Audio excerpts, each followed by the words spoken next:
Welcome to the Balance of Cinema podcast, a show dedicated to discussing movies from the cinematic failures to lesser-known classics hiding on Tubi to franchises you didn't know that had 15 entries. I'm Steven, and joining me today is Greedy. Hello, Greedy. What's up, dude? How are you doing today? Nothing worth complaining about, man. For people that have been listening for a bit, you guys may remember that I had Early Bird, the gaming YouTuber, on my channel. We talked about the Silent Hill movies. Greedy is part of the Discord where I was able to meet and talk to Early, which makes sense because it's her Discord. It would be kind of weird if she wasn't there.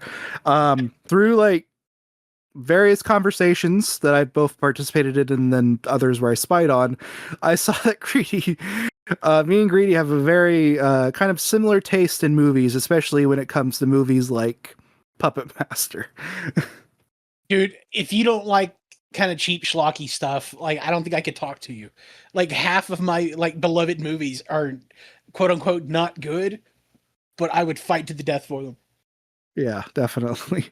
So yeah, it's this is my first video kind of talking about Full Moon, which is just I'm sure I'll go into more details later, but Full Moon is famous for having these very cheap horror movies, generally centered around a marketable puppet of some kind.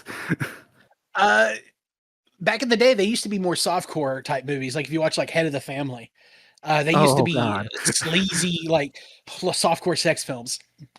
And then Puppet Master, I believe, took off for them, and that's what kicked them into the horror genre. Like, we can make so much money selling these toys. Merchandising, dude. Merchandising.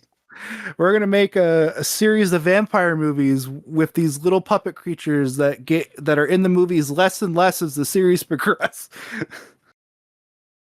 Yeah, they get cheaper. They can't be like all the Puppet Master movies where they make like 6 versions of every puppet. So something I think is funny about like Full Moon is like they go like all in with like these puppet creatures, but then they obviously can't afford them, so they kind of like have to like cheat around. It's not like Chucky where it's like Chucky's like on screen like as much as the main character is. Yeah, like the Full Moon, especially in these first 3 when they had a parent company that kind of helped flip the budget for them. They had legitimately like 3 or 4 versions of each puppet. One was a sturdy one that didn't really articulate, but that could be thrown around. One that was flexible and can move around a bit. Some that were like gears and stuff to make them move, and then some were just straight up rod puppets. And then as the series goes on, they get less and less of those. And there's only like 2 versions of any puppet. You mentioned they had backing of another studio. I forgot that Paramount was involved in these. The first up till Curse, I think, they had a parent company. And then that's why if you watch the first 5, and then you go to Curse, there's a distinct drop in like quality. So yeah. It's because they lost that backing and Charles Band ended up doing all the self-publishing and all the self-rights and stuff. So what is your history with the Puppet Master franchise? So obviously I watched them when I'm way too young than I should have, but the first one I sat down to watch was part 2, but the first one I ever saw anything from was part 1. The only scene I remember, I had to be like 6, maybe 7, and it was the leech woman scene where the dude's strapped to the bed. I remember seeing that scene distinctly and remembering it. And then years later, I watched Puppet Master 2, and I'm like, this ain't the same movie. I guess I'm misremembering another movie. And then when I hit high school, I had a buddy who loved Full Moon. He was a tape trader, and he had a bunch of movies and stuff like that. And we ended up watching all the way up to Retro at the time. So, oh, the tape trading days. Dude, yeah, he was the big wrestling marks. Yeah. Yeah, all you kids in the modern day, you're so lucky of Tubi, which just has everything. We had to either go to a video store, hope they had it, and if they didn't, then we would have to find a friend that hopefully they had it on VHS or something. Yep, and then you had to have 2 VCRs. If anybody knows what the fuck a VCR is anymore. I'm starting to forget VCRs so bad that I keep accidentally calling them VHS players, and then people get mad at me. Dude, just fucking, at least you're not calling it. You remember those Betamaxes? I've never looked. I've never even seen a Betamax in like person before. They are bulky. I've never used one. I've seen one. So my history of Puppet Master is I think I feel like it's kind of silly. It's Puppet Because Master. It makes sense. so it started with me just at a video store, and then I would just look in the horror movie section, and I would look at all the different movies of like all the different horror franchises and all their sequels, and just be Mhm. amazed by like how there's so many. It's like, oh, there's four Texas Chainsaw Massacres, there's nine Friday the 13ths, and at the Yep. time there was like, whoa, there's five Puppet Master movies. That timeline adds up because Jason Goes to Hell was like what 97, 98. So Like, I know it was early '90s. was it? I could have sworn it was like mid 90, but I those movies Maybe it came was. out like once every 14 months, so it's hard to Yeah. track. Came out. So that was for the longest time, that was kind of my knowledge of Puppet Master, was just like looking at like the movies, and then like occasionally I would see toys and like collectible stores and stuff like that. Mm. It wasn't until high school where I kind of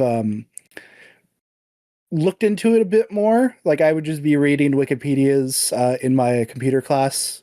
I would be reading the Wikipedia entries, gaining all the knowledge about movies that I've never seen before.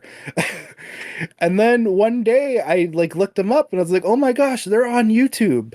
So, yeah, eventually I watched them on YouTube, because at that point the video stores were mainly gone. So, thankfully there's a couple cool people that uploaded most of the movies. I think when I watched the first one, that was back in the days when you couldn't upload like long videos. More than every minute had to be less than 10 minutes, I believe. Yeah.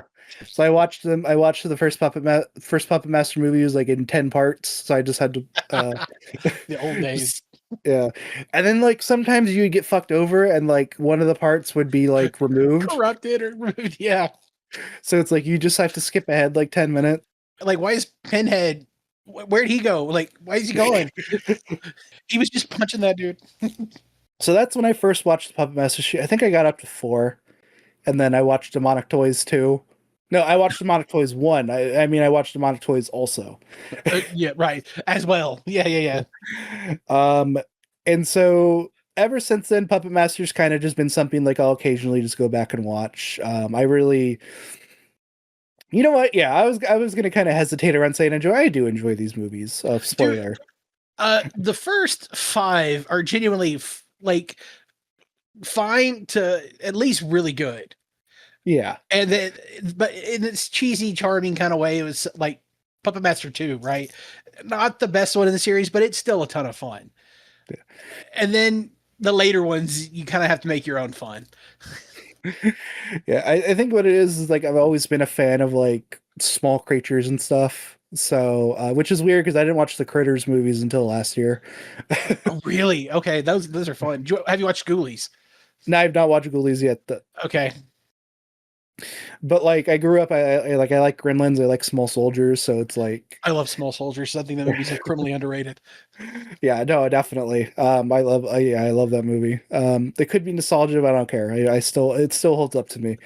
Um, it's never been like one of like my most favorite like horror movie series, but it's always been one that I think about like quite frequently, and I really enjoy. And I kind of like getting into the lore, the very complicated lore that seems to change movie from movie. There is not. I can think of 2, 3 movies, like 4 and 5, and then the Axis trilogy that have a consistent like lore, and that they change every other movie afterwards. So, starting with the first one, there's a big retcon between the first movie and the second movie that's Oh very yeah, subtle. I have a very fun note for that one. Um, but yeah, let's get into the Puppet Master movies. We have Puppet Master 1. And it's directed by Dave. I'm hoping I'm getting this right. David Schmuller, who has Yes, directed like quite a few like famous like maybe not famous, but he's directed some like horror movies. Crawl Space is probably like his biggest one. that's fairly recent too, isn't it? Yeah. No, not Crawl. Crawl Space from Oh, 1986. oh, okay. Sorry. This is the second time that I've mentioned a movie and someone confused it for Crawl. I hope that becomes a running gag on this podcast. I just talk about one movie and they're like, yeah, you mean Crawl? I'm like, no. That what about that giant alligator in the lake? Oh, Crawl. No, Lake Placid. I talk about like I talk about a scene from Eraser where Arnold Schwarzenegger shoots an alligator. They're like, oh, you mean Crawl? It's like, no. I don't think Arnold Schwarzenegger shooting a gator in Crawl. But yes, he directed Crawl Space and he also directed Tourist Trap. Tourist Trap is a fun one. Tourist Trap's fun. I thought that was Toby Hooper for some reason. Toby Hooper, oh my god, he made something else with like that similar name. I need to look it up. Funny enough, Toby Cooper, I think, also made a crocodile movie. I wouldn't be surprised. I don't know. Funhouse, is that what you're thinking of? It might be Funhouse. No. What the heck? Toby Hooper's made 2 crocodile movies. Dude, Eating Live and Crocodile. You watch any of those 80s, like, they're considered legends nowadays, but they made some shit. Yeah. There's a very fun fact about an actor that David Schmuller worked with that will come up again when we talk about the puppets. Yes, from 1 to 3 specifically. Yeah. So yeah, and originally gonna have a theatrical release. It of course was just thrown onto home video. As most Full Moon stuff does. Which honestly, it probably made quite a bit on home video. Well, obviously, it made a bit on home video. They made a bunch of sequels to it. Full Moon really pioneered the like straight to video boom. They were the ones who had like the game plan of these cheap, quick movies that did well at like Blockbuster. Yeah. So they were ahead of the game there for a little while. It's kind of similar to what Blumhouse does now, but of course Blumhouse still does theatrical releases where it's just like we'll have like this like $2 million horror movie that's obviously going to make its money back in like a weekend. Yep. Shit, the Fantasy Island movie made a profit. I have yet to see that. I don't know if I want to. Sucks. That's what I was afraid of. And I'm not sure it's going to be like in a sucky in a fun way. It wasn't. Came to home to video on October 12th, 1989 for a budget of $400,000, which you can tell. You can see the low budget in this one. Very. All right. Greedy, can you please read me the synopsis of Puppet Master 1? All right. Puppet Master 1, 1989. After being contacted by their mysterious former colleague, 4 psychics arrive at the secluded hotel where they are stalked by a group of murderous puppets. That is very straight to the point. That is a very like apt description of that first Puppet Master movie. I really like using letterbox synopsis because sometimes they're insane and like don't make any sense, and then sometimes they're just like, yeah, guy comes to building, he's attacked by monster. And it's like, okay, cool. Well, to be fair to them, like the first Puppet Master, it's a more of a conceptual movie in my opinion. Like they had an idea of like we want puppets to kill people, just scrap together this batshit insane plot solely for the purpose of just having the puppets move. Yeah. I like the idea that like this was supposed to be a theatrical release is kind of crazy to me because it's like I can't imagine like especially in 1989, which famously had like tons of movies coming out, like tons of great movies coming out. I can't imagine someone would watch Puppet Master like, wow, this is not a lot happening here. You know, you say that, but man, 89 would have been back because that's like during like the boom of slashers, right? That's like when Freddy, Michael, and Jason were like their peak powers. So I don't know how well Killer Dolls, even with Chucky being as like it was, I don't know how well this would have done. I think this came out like a year after the first Child's Play too. I think Child's Play 1 was 87 or 88. So yeah. Did Dolls? Dolls was 87. So that means Child's Play was before that because I believe Dolls came out after Child's Play. Yeah. Or was it before? Like now I'm questioning whether Child's Play is 88, Dolls was 87. Ah, okay, gotcha. I'm thinking of Dolly Dearest, I think. Yeah, no, Dolly Dearest was definitely a movie made to ride the coattails of Chucky. Yeah, I'm thinking of Dolly Dearest for sure. Funny Dolls connection. An actor that's in Dolls is going to come back in the series. God, it's been so long since I've seen Dolls. I can't think of who that is. Don't worry. I will tell you when we get to it. But yeah, Puppet Master, the movie opens in 1939. For now. You can ignore this date. Dude, yeah, this is like the first big retcon is this date. So, spoiler warning for the rest of these movies. These movies pretend to have continuity, but it's more of like, hey, remember that character? Yeah, that character is not here anymore. And that is the most continuity you're going to get between a lot of these films. When we get to two, I was surprised that they actually mentioned characters by name, and it's like, wow, you guys actually remembered those characters. Okay, yeah, like, it's just like, whoa, wow, that character died, or this one went insane. Huh. And then they're never mentioned in the series again. Yeah, every time this movie ends, we get to the next movie, and you're like, yeah, that basically didn't happen. There, there are two like sets of movies, 4 and 5, and then the Axis trilogy have the only consistent continuity between them. Nothing else matters. And then 4 and 5 basically just feels like a movie that they cut into two. Originally, that is what happened. 4 and 5 were meant to Okay. be a singular movie, and then Charles Band, being the carny that he is, was like, we could split this into two. So, We could double the profits. for half the budget, yeah. Yeah, that's crazy. Yep. So of course we're introduced to Andre Toulon, not played by Greg Sestero. That comes later. Or by Guy Rolfe, which also comes later. Yeah, he's played by William Hickey, who I like to joke that these movies don't have real actors in them until the third one, but William Hickey is, I would say he's pretty well known. National Lampoon's. He's in You beat me Christmas to it. Damn it. Vacation. I was about to say, who doesn't remember Major Payne? Is he in Major Payne? I don't even remember that. He's the principal. He's the one that calls them the Green Boys. Oh, okay, I do remember, but he's in Christmas Vacation. Nightmare Before Christmas is Dr. Finkelstein, who I found out recently. I don't think he's actually called Dr. Finkelstein the whole movie. Dude, I couldn't tell. It has been years since I've seen Nightmare Before Christmas. I can't remember. Or I think maybe I think it's the opposite. He's credited as the doctor, but they actually do say, I don't remember. It's been a while since, like you, it's been a while since I've seen Nightmare Before Christmas. But he's also in one of my favorite childhood movies, Mouse Hunt. Yes. So Wait, is it's that the one? really, Okay, I get movies confused all the time. Is that the one with the two dudes who buy the hotel? it's not a hotel, it's a mansion. But Okay, like, and yeah, there's they're that trying to one. renovate it, and the mouse keeps. It is like the most Floating. 90s, like Home Alone style comedy movie. Oh yeah, definitely. One of my favorite things about that is you're supposed to believe that Nathan Lane is playing a straight man, which as a kid I guess I bought because I didn't see the birdcage or see him talk in real life. But yeah, Mouse Hunt is great. So of course I'm used to seeing this character die, so when he shoots himself in the head, I'm not too broken up about it. Yeah, and then he plays nothing else for the rest of the movie. His name is the only thing that's mentioned. Yeah. It's always funny when like you have like the biggest actor die before the opening credit.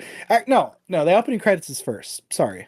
Yeah, we do, and which the opening credit has that fucking banger of a theme. Yeah, The I Puppet love Master the Puppet theme is Master theme. amazing. They use it Yeah. in every single movie for a good reason. It's like they really won out like having like that like signature music like from the get. Even X-Men didn't have a like the Fox X-Men movies, they didn't have their signature theme till the second movie. And Puppet Master knocked it out of the park right away. Charles Band, who is like does everything in these movies. He produces, directs, writes. He made the songs for these, and all of Full Moon usually have at least some pretty decent music. His brother Richard Band is also like a famous composer. Yep. He's worked like on a lot of like TV and movies. Most famously, he did the theme for Reanimator, which is just the Psycho theme, Yes. which he doesn't Which, even deny. I mean, come on, dude. It's you got to take your inspirations and admit to it. Yeah. It's like watching Sinners and being like, "Oh, this person's never seen From Dusk Till Dawn." I'm sure. But yeah, the Puppet Master theme is great. It's a great way to open the movie, and I just love that they never gotten rid of it. And they never even really remixed it. It's the same theme, and it's great every time you hear it. Yeah. Um, So of course, the first puppet. This is of course Puppet Master. We have to talk about the puppets, and we're Mhm. introduced to famous Puppet Master character Shredder Khan, as he is keeping a watchful eye for the two Nazis that are after The puppet Toulon. that never comes back. It's they like. I guess there's a comic where they explain what happened to him, but it's really weird. They have the puppet. Why does he never show up again? Just like jumping ahead here a little bit in retro Puppet Master, you have Jin the Homunculus, who it's a full stop motion scene. Never see it again. Before I make my joke about Khan, in this scene we are introduced to like the puppets. Blade, of course, who is the signature character of the series. You see him in like one of the few stop motion scenes where he gets scared and runs away from something. Yeah, so you see his POV for like a good chunk of that opening segment. And then there's like a 3-second scene of stop motion, which looks amazing. For the budget and the time, it looks awesome. But it's like 3 seconds long. It's funny too because like as when I was younger and like I was like learning about the series before I watched the movies, you see Blade and you think of him as like this like menacing character, and then you hear the sounds he makes and it's a lot of gasping and like surprise noises. So yeah, every puppet has like a sound that they make instead of talking. And my favorite is Six Shooter, but and then yeah, Blade just kind of gasps and wheezes here and there. So it's yeah, it's really funny that he has like this like really creepy look, and it's just he's just like The scene of him like knocking on the door, tap tap tap tap tap tap tap tap. It's just it sounds like my dog begging to be let in. I can't remember. Do Jester and Tunneler have sounds? Gesture just goes Yeah. Tunneler does not make a physical sound outside of his whirring drill. And speaking of Jester, we see the creation of Jester, which once again, that's that's not the case. The movie seems to imply that he just made Jester. I in my head canon, you can go back and go, maybe he was repairing Jester. I that's what if you want to find continuity in this movie, that's what it has to be. He has to be like fixing Jester. Yeah. Who honestly, even though he's the most useless puppet in terms of like getting stuff done, Jester's probably my favorite of the puppets, maybe after Pinhead. I think Jester is supposed to be the leader of the group, He's the brains for sure. which usually just consists of him like sticking his head around like pillars or curtains and stuff and watching things. Jester to me also is the coolest mechanically puppet. I love the triple face movements, where he spins his head. He has this really cool gimmick where it's like three sections of his head spin. I'm just repeating the same thing you said. He's got 3 faces that you see. He's got angry face, sad face, neutral face, and I guess like sadistic face, I guess in some scenes. So, And then you have the rest of the puppets. You of course have Pinhead, which he lives. His name is very very apt as he's just this big huge body with this tiny little head. he's like if Rob Liefeld designed a puppet, it would be Pinhead. You know what he kind of looks like to me? This is like a really weird reference. Would you ever play BioShock? Yeah. Okay. So the main character in BioShock, you kind of get this from like comments from like the little sisters and stuff. The main guy from BioShock, he's like this big bruiser guy. In the He's first one? supposed Yeah, he's supposed to be like a really big guy, which is like how he's like Okay. able to beat the shit out of people with a wrench. Okay. Yeah, it Um makes sense. and he's wearing his sweater. So for some reason, whenever I see Pinhead, I'm just like, oh, it's the BioShock guy. Jack, I think his name was. Uh, I think in the first one, yeah. It's a stupid joke, but Hey, yeah. dude, Pinhead's yeah, he's got this big like brown sweater. Um and I swear sometimes I think they just like have someone with little hands. so they actually have a dwarf actress who, in the scenes where he needs to like grab something or punch something, uh, just puts their hands in the gloves, and they actually are behind the camera doing the movements. So it's Okay, an that's actual what I thought. person. And I knew it was the woman too because Pinhead's uh fingers are very obviously manicured. Yes. I can't remember the dwarf actress's name off the top of my head, but yes, there is one that pilots his hands for the scenes where they fight. Yeah. And then we have Tunneler, who once again these names are all very. I realize now all these names are very obvious what they Uh, do. I don't know if they're actually named in the first movie. No, I think it's like oddly, ironically enough, I think it's like Pinhead in the first Hellraiser, where he's not Pinhead yet; he's just the lead Cenobite. Lead Cenobite, yep. And then the sequel, they finally call him Pinhead. Um, so yeah, I don't think they ever really their names aren't ever really. I think in the third one is finally when they start like getting named on screen. I want to say they name like maybe Jester in the second one, like Toulon Yeah, no, you're Hogstall. right. I just thought about that. But Yeah, like they don't go like, oh, this is Blade, this is Pinhead, this is. I think he calls Torch by name in the second movie, but yeah, they don't really name most of them until at least the third one. but Tunneler, it has a big drill in his head. Yep, And it's trust me, he uses it. Uh one of the most combat effective puppets that Toulon has. yeah. And then of course we have, because you need a woman, so they have Leech Woman, Yes, who has the ability to throw up leeches on people. that kill you really fast. Ironically enough, I really don't know, like, so they're magic, by the way. yes, Toulon's formula. Yeah, which I'm sure changes every movie after this. The one consistent in every movie is that it's from Egypt and he got it from a merchant. Now, how he Yeah. gets it from that merchant changes, and where that merchant gets it from is changed, but it's from a merchant from I Egypt. think like the second movie establishes it's like brain fluid, but I think later they changed it to like it's blood. So, okay, if I'm allowed to kind of say it here, the first one it's not explained how they're brought alive outside of the fluid. The second one, he needs the parts of the brain to mix with the blood to make the formula. The third one, he just needs to inject like blood into the serum and then put it into the puppet. Retro, they have a ring that they need to stab in the back of your neck, What the and fuck? then they take that and put it into the stuff and makes the thing, and then I think in the Axis trilogy, they go back to mixing blood with the formula and putting it back into you, the puppet. And then there's a spell in there somewhere too. In Retro, there's a spell. It's the only one that there's a spell.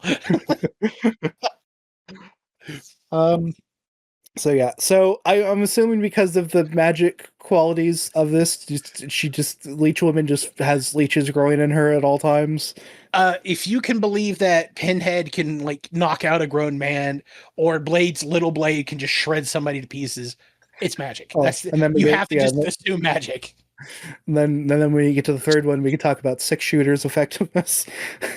Yeah, definitely. Magic, man. That's all you need. So before these Nazis come and take Toulon, he puts all the puppets inside his famous case. The case is so famous that even NECA, the toy company, has made a toy version where you can put all your little Puppet Master NECA toys inside the case. There was a DVD collection that was around that as well that I would have killed for back in the day. I'm sure it was like several $100s, and then Yeah, now you can buy all the Puppet Master movies for like $7 on a DVD. yeah, but this had it was the case, like his trunk, and it like had stuff inside of it and things like that. It looked really fucking cool. Yeah, no, it's kind of funny because like we're like kind of like it seems like we're almost in like a second coming of like physical media again, because I think a lot of people are just like, man, streaming isn't that reliable. So there's like a lot of like really cool boutique Blu-ray sales, but like we don't do cool shit like that anymore, where we're literally making like like I'm doing this, like the companies are making like the Puppet Master case with DVDs, or Every once in a while, you'll get somebody just out of the blue to make a random cool thing, but that's about yeah, it. or it's like, do you remember the Necronomicon Evil Dead 1 and 2 Uh, DVDs? I I own those. Uh, how are they doing? I've seen some from present day, and they're not looking too good. I can show you a picture later. That mine are in pretty decent condition. Uh, I think if you keep them well, then the foam doesn't explode. Yeah, no, mine still look pretty good. The second one used to make a scream when you pushed in the eyeball, but Yeah, I the remember battery's that. long since died. I remember one of the last cool ones that I remember is there was the Red Ranger helmets from Power Rangers, and then in the back of its head it had the discs from from a bunch of seasons of Power Rangers. Oh, I didn't know about that one. That's cool. Toulon puts his case, he hides it in a wall, and then he kills himself. And of And course, since we don't see Khan again, I can only assume that the puppets ate him. well, yeah, like you see him in other movies for like 2 seconds, and then they still never bring him back. I looked up a couple panels of him from like one of the Puppet Master comics. Apparently, he's like a sword guy, so it's like you think that guy would be pretty useful. Dude, like some of these puppets just come and go. Like Leech Woman is one of the ones that comes and goes. Because after the second one, the parent company, Paramount, I think it was, yeah, didn't like. They thought she was too gross, so that's why she's not in 4 and 5. Uh, well, of course it's because she dies. It's like they're not going to bring back puppets that die in 2 back for 4 and 5. Oh shit! I see Tunneler on the poster. Yeah, it's the movie before doesn't matter. It doesn't count. Magic and they get fixed. But yeah, like he, you have Toulon kill himself here in the beginning, and then we just jump to the wonderful 80s with their magnificent hair. Oh my god! Yeah, the the feathered hair of our lead actor is immaculate and amazing. I sent you a message about this because I was just watching this movie again, and I was just looking at these people. It's like, why did they think that the best way to get people to go watch this movie was to get a bunch of like 40-year-old people? Dude, the plot wise, it makes sense. But you could have easily have done anything like, oh, they've been friends for like 5 years, so they could come back too. But it's like they wanted them to feel like they had history, even though we don't see it. And so it's like, oh, they got to be kind of middle aged, you know? Yeah, it's like really like our main character. I have to look up the name because the characters in this one are pretty forgettable. But our main character Alex, who's played by Paul the Matt, who actually like he was in American Graffiti. So when I jokingly say there's no real actors in this movie, I am being an asshole because obviously like Paul the Matt does have like a good like deal of like um decent stuff on his belt when he's in this movie. Just need to work, man. And so, yeah, he's we're introduced to our 4 psychic characters. My favorite, of course, being Dana, because she uses her psychic abilities to make money at a carnival. She has psychic powers, but she still does like hoodoo with uh like herbs and like smoke and all this other jazz. I forgot to mention it when we were talking about the opening credits, but this movie lets you know that there's a special guest appearance by Barbara Crampton. For 30 seconds. You probably see there like, oh my god, I can't wait for Barbara Crampton to show up, and she plays Woman at Carnival. Yes. Does not get her titties out at all. It makes me wonder if like she was supposed to be in this and she's like, you're paying me enough for 30 seconds. I'll do that. It's one of those times like Full Moon does this a few times where they get like a well-known actor or actress and it's just like to say they're in the movie as a marketing ploy. Yeah. And it's like a blink and you'll miss some type cameo or something along those lines. Which, if you want to see Barbara Crampton in some Full Moon movies, a couple years later, she of course will be in Castle Freak, which is a great movie. One of their better ones for sure. Yeah. Like Full Moon has like this reputation of being like this really cheap movie. Castle Freak, they actually filmed it at a real castle. Yes. So shot on location. Yeah. So like I actually recommend Castle Freak. It's like, sorry, people, side tangent about other movies. If you're like a fan of like Reanimator From Beyond, it's kind of like the third in that trilogy, I guess. The Jeffrey Combs, Barbara Crampton directed the Stuart Gordon directed movies. Um, Just rehire the same cast to make another movie. Why not? yeah. So yeah, we see Barbara Cramp for like 30 seconds, and then it's mainly just to show more of Dana's powers. You got to remember in that carnival scene, she was faking the shit out of it. She has Yeah. real psychic powers, but she chooses to fake them because she's like, "Oh, you're gonna be successful. Your grandma's gonna die soon, though." She's like, "My grandma's already dead." She's like, "His grandma's gonna die soon," and then Barbara turns to him and goes, "Oh, I'm so sorry." It's awesome. We are also introduced to Frank and Carissa. Who will be your TNA for the movie? Yeah, we have to get boobs in this movie somehow. And who are responsible for like coming up here pretty soon. One of the funniest scenes in the movie to me in the elevator. Oh yeah, Well, after that, it's like they all get letters saying that their friend has died, and they need to all come to the Bodega Hotel. which the Bodega Day Inn is like it's like A wonderful basically matte painting. it's a matte painting and a model. Apparently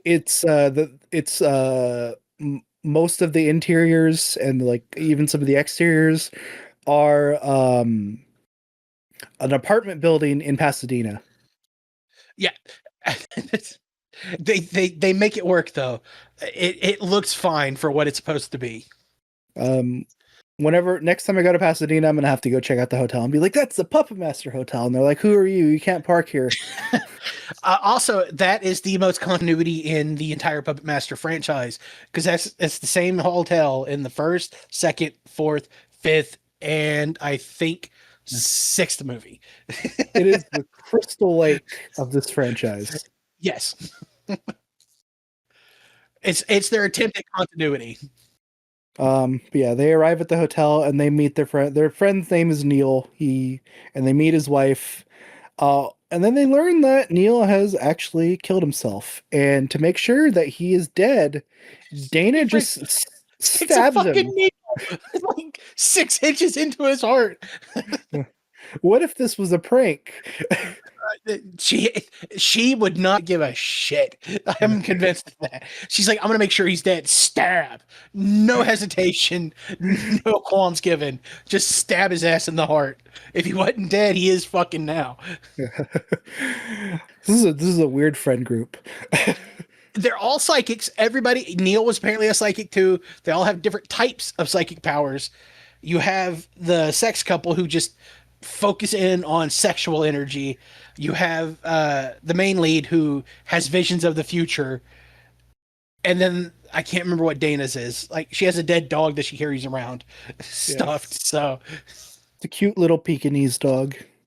right after that, we get one of my favorite scenes in the movie, and it's funny for all the wrong reasons.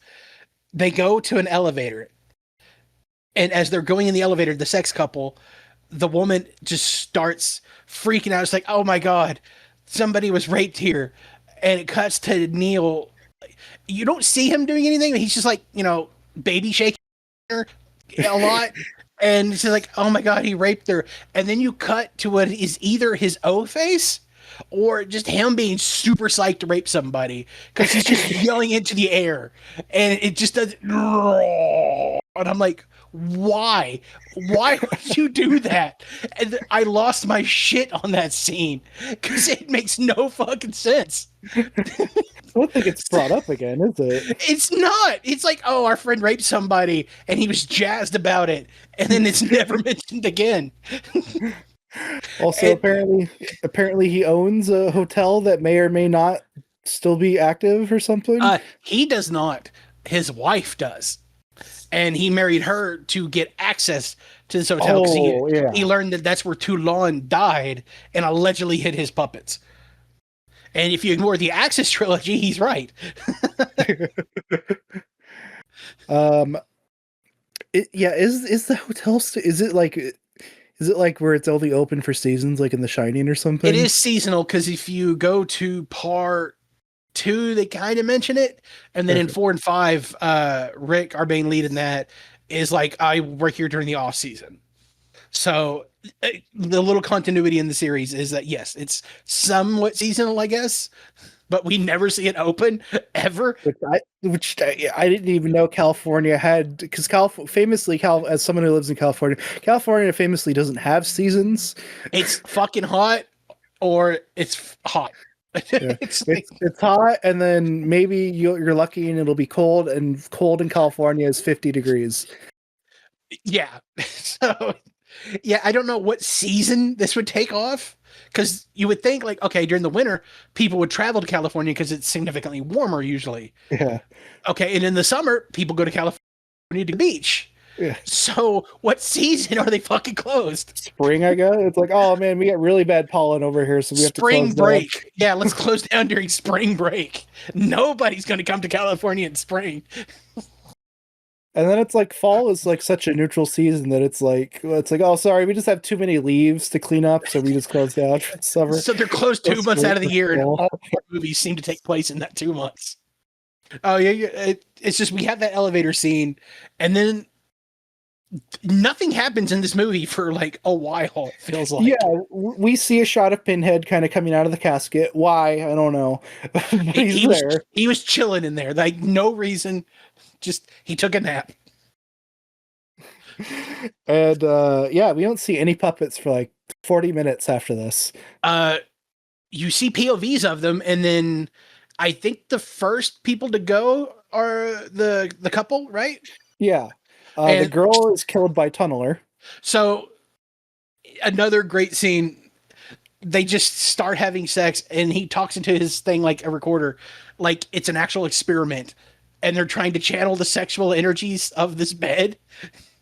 And so it's like they start boning, and then Blade peeks in on them. And then he's like, "Hey, hey, Tunneler, come check this shit out." It has Tunneler look into the keyhole, and then Tunneler's like, "Oh, not on my watch." So he sneaks in, and then they finally hear something, and then she stops banging the dude and is like, "What was that?"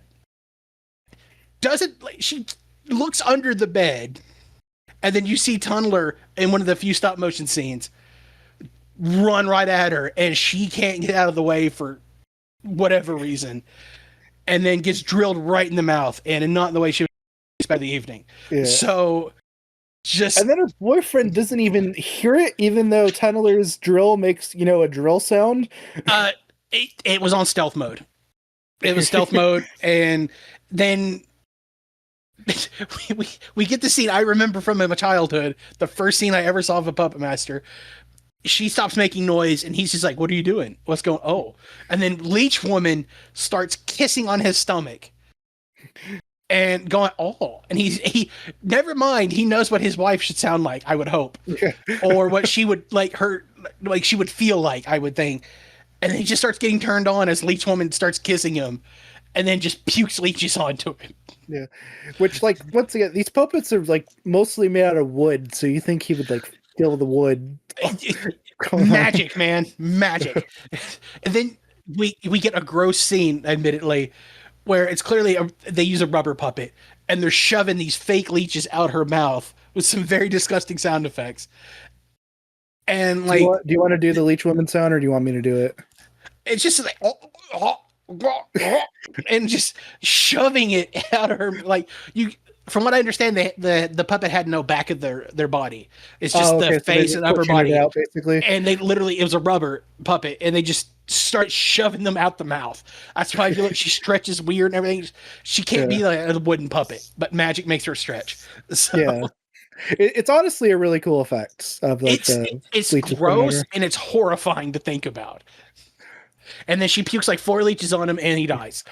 Yeah, So, those are crazy leeches. I like the joke that Leech Woman is like the most useless puppet, and then they just basically they let her kill people just so she doesn't feel left out. She has 4 bodies to her name, I think. Like, if you all the movies, and I think her kill count is technically higher than Pinhead's. Yeah, I just think because generally when she like she attacks people like after they're like Knocked disabled. out. Yeah. So I like to joke that it's like Blade's just like, yeah, Leech Woman, you go ahead take this guy. It's fine. Yeah, you have Pinhead who like knocks them down, like knocks them out, and then she just throws up a leech on them, and it's her kill. So Blade tries to get to Alex and Dana, but unfortunately they're protected by magic. yeah, Psychic because magic. she put like a hoodoo shield on her door. So and then I think the maid's the next one to go, or maybe she was first. I can't remember. She's kind of off screened by Yeah, Pinhead.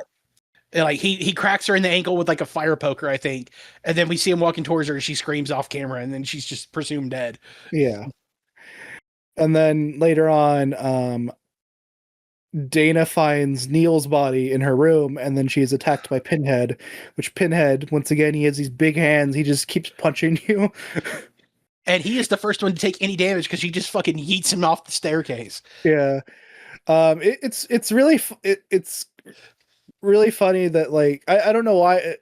Okay, like I'm trying to think of how to word this without sounding bad. Just the shot of him just punching her repeatedly is just really funny to me. The sound effects combined with that, it's funny. Like it's supposed to be he's beating her, but I chuckled at it. So I've heard some people have this complaint about Chucky, where it's just like, why is this doll like able to like overpower people? And it's like Chucky does have the thing where he like, oh, he has like the human strength, but Yes. also he's a toy. He can't weigh that much. I don't think he weighs the weight that he did when he was a human.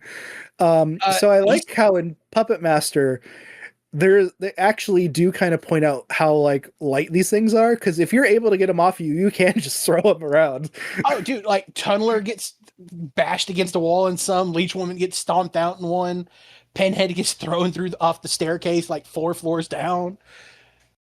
They do a really good job in this series with none of these puppets attack head on. They're Yeah. not trying to overpower you. They sneak attack you, usually go for your ankles or your legs or something to bring you down. And then they just kind of swarm you or just sneak attack you from there. Where Chucky would like just run at somebody. But Blade ends up killing her after, like we said, Pinhead punches her a couple of times. And then yeah, she crawls to the elevator and the Blade crawls in with her, and then we get the typical like knife swoosh sound effect. And then she starts having scratches appear on her, and then finally the coup de grace across the neck, and then like they kill these people pretty quick once it gets started. Yeah, it's kind of funny that you spend so much time like really doing nothing, and then when the puppet action happens, you're like, oh yeah, there's like 25 minutes left. We got to wrap this shit up. And then Yeah. how can we pad out 10 minutes of this movie? I know. Have Rick go through all of this bullshit with the wife, like going Alex, upstairs. Rick is in 4 and 5. Okay, sorry, Alex. Yes, I'm sorry. Alex, have like Neil's wife comes in there, talks to him, like follow me. He gets his shoes on. We see him getting ready. They go out the hallway. They go up the attic. They go through all this bull crap. Finally, we see Neil. He's got a gun to her head, and you're like, oh no, he's gonna kill her. Alex wakes up, and then we repeat the same fucking scene, almost shot for fucking shot, for another 5 or 10 goddamn minutes.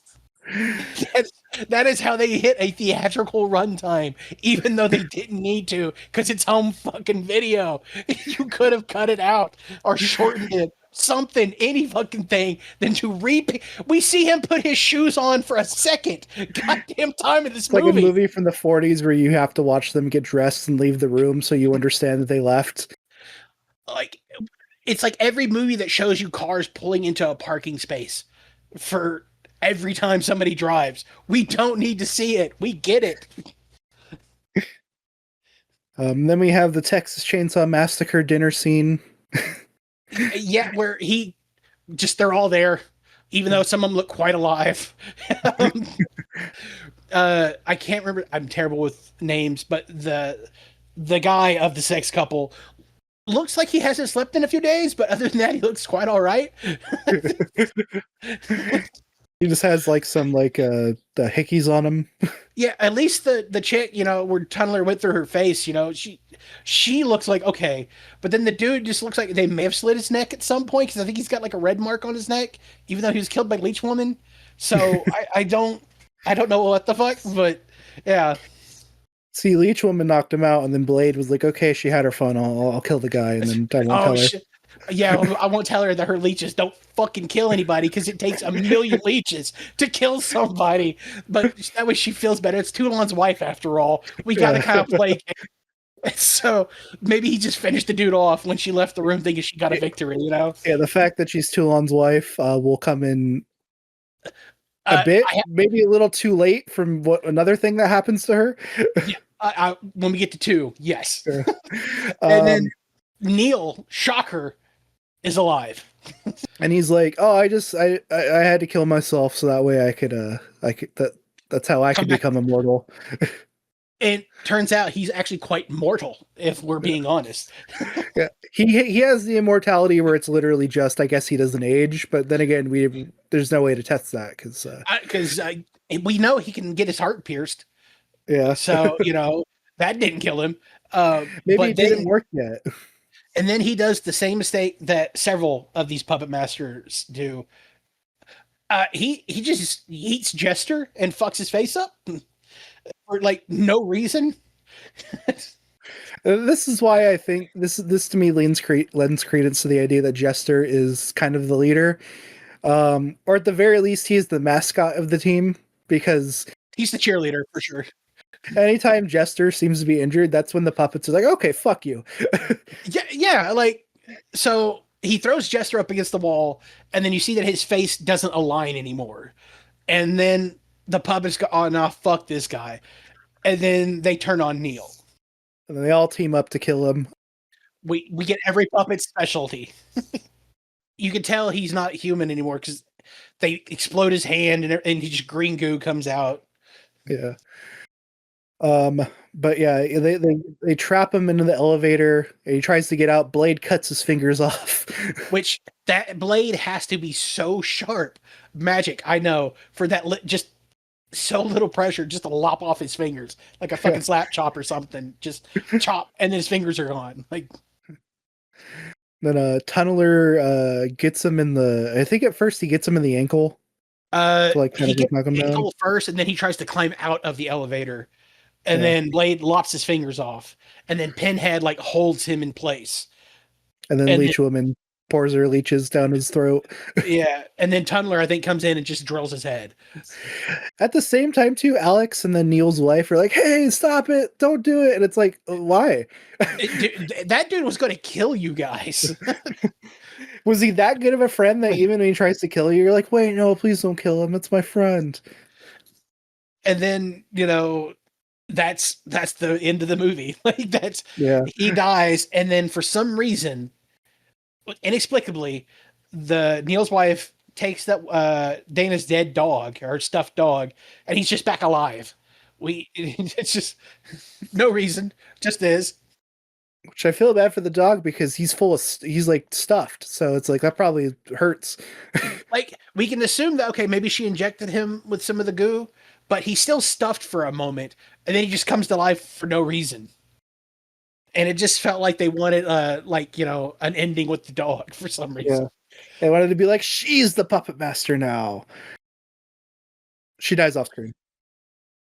She I think cutting to the second movie, it said she like fell down the stairs and died, and Alex just is in an insane asylum, and then these two characters are never mentioned again. Which it's like, I don't know, did Alex just keep having dreams of like the events that just made him crazy? He seemed fine. We've only ever seen him have like glimpses of the future. Maybe he saw like, and he went to sleep, and then he saw like Curse of Puppet Master in his head. It's like, oh no, I can't handle it. And then he went and fucking insane. I need to get out of this franchise.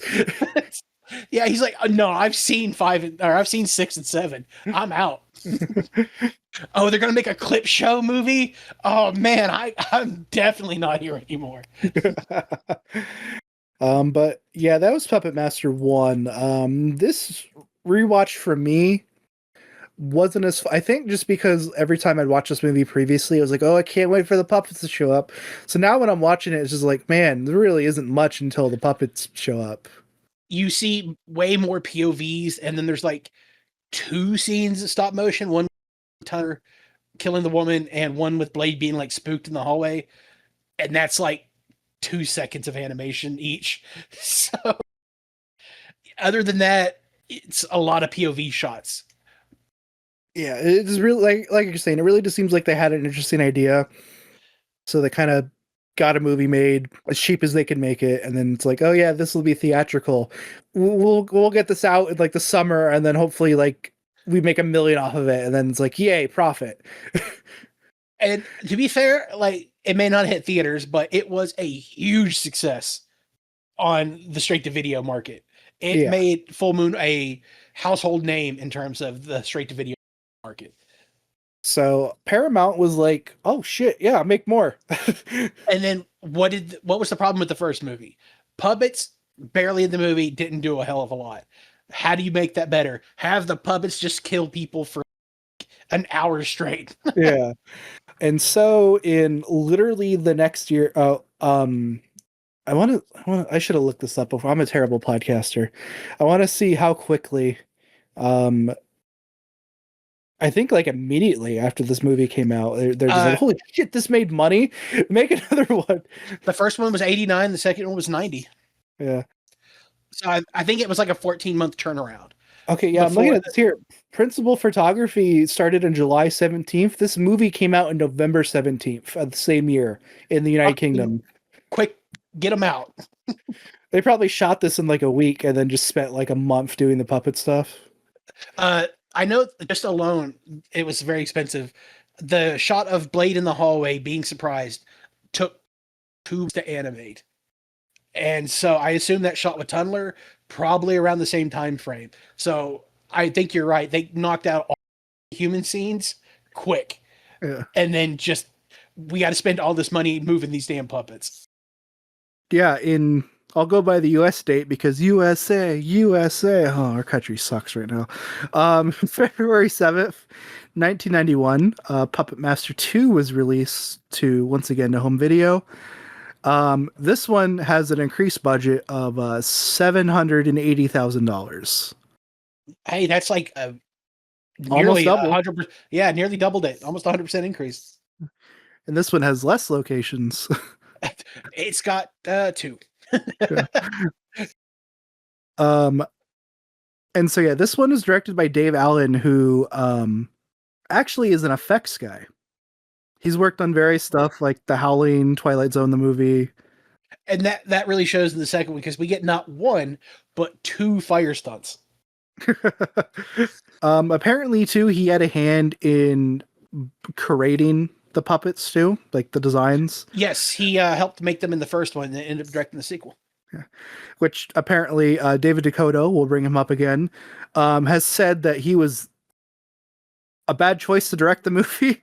The Dave Allen, he took like several hours to like do a shot, and then the shot wasn't even done, and then it even went over 5 days over schedule, which in low budget movie world might as well be a month.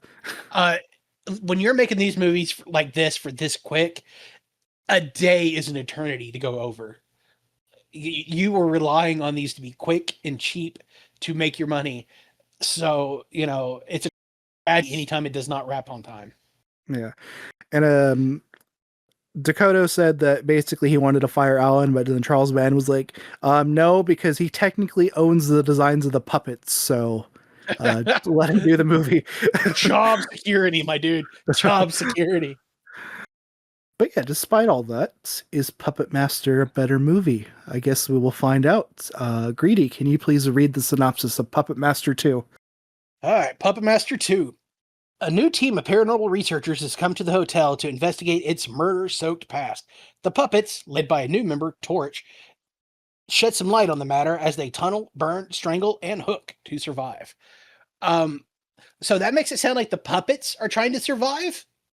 Yeah. But it's quite the opposite in Puppet Master 2.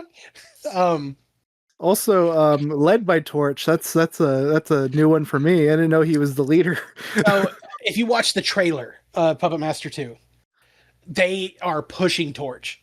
Like it's like SummerSlam coming up. He's got to go against Brock Lesnar. He's the new star. Push him, push him, push him, push him. So, which is really funny because how many movies is Torch in? Like 3? He's in 2, uh, 4. I think he's in 5. I think he disappeared in 5, and then he comes back in. I think that's it actually, Yeah. unless he comes back in like he's not in Littlest Reich. I don't think he might be in Demonic Toys versus Demonic Toys. I'm not sure, but I think 2, 4, and 5 are his only real appearances. Which I mean, I guess that kind of makes sense because he wasn't made. He was made in present day, so he would only be in like the present day Okay, movies. no. No. You go back and watch retro. Some of those just don't make sense. Oh, but then he's not in Curse either, which No, he's is not. technically present day. So, Maybe they ate him too. dude, there's some cool puppets that just never come back. And Torch is one of the coolest puppets they make. He's got bullets for teeth. He's got a fucking flamethrower. And then, yeah.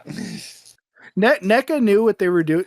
So there's like this like thing where it's like companies will make like 2 packs of toys, and you're like, well, I only want the one guy.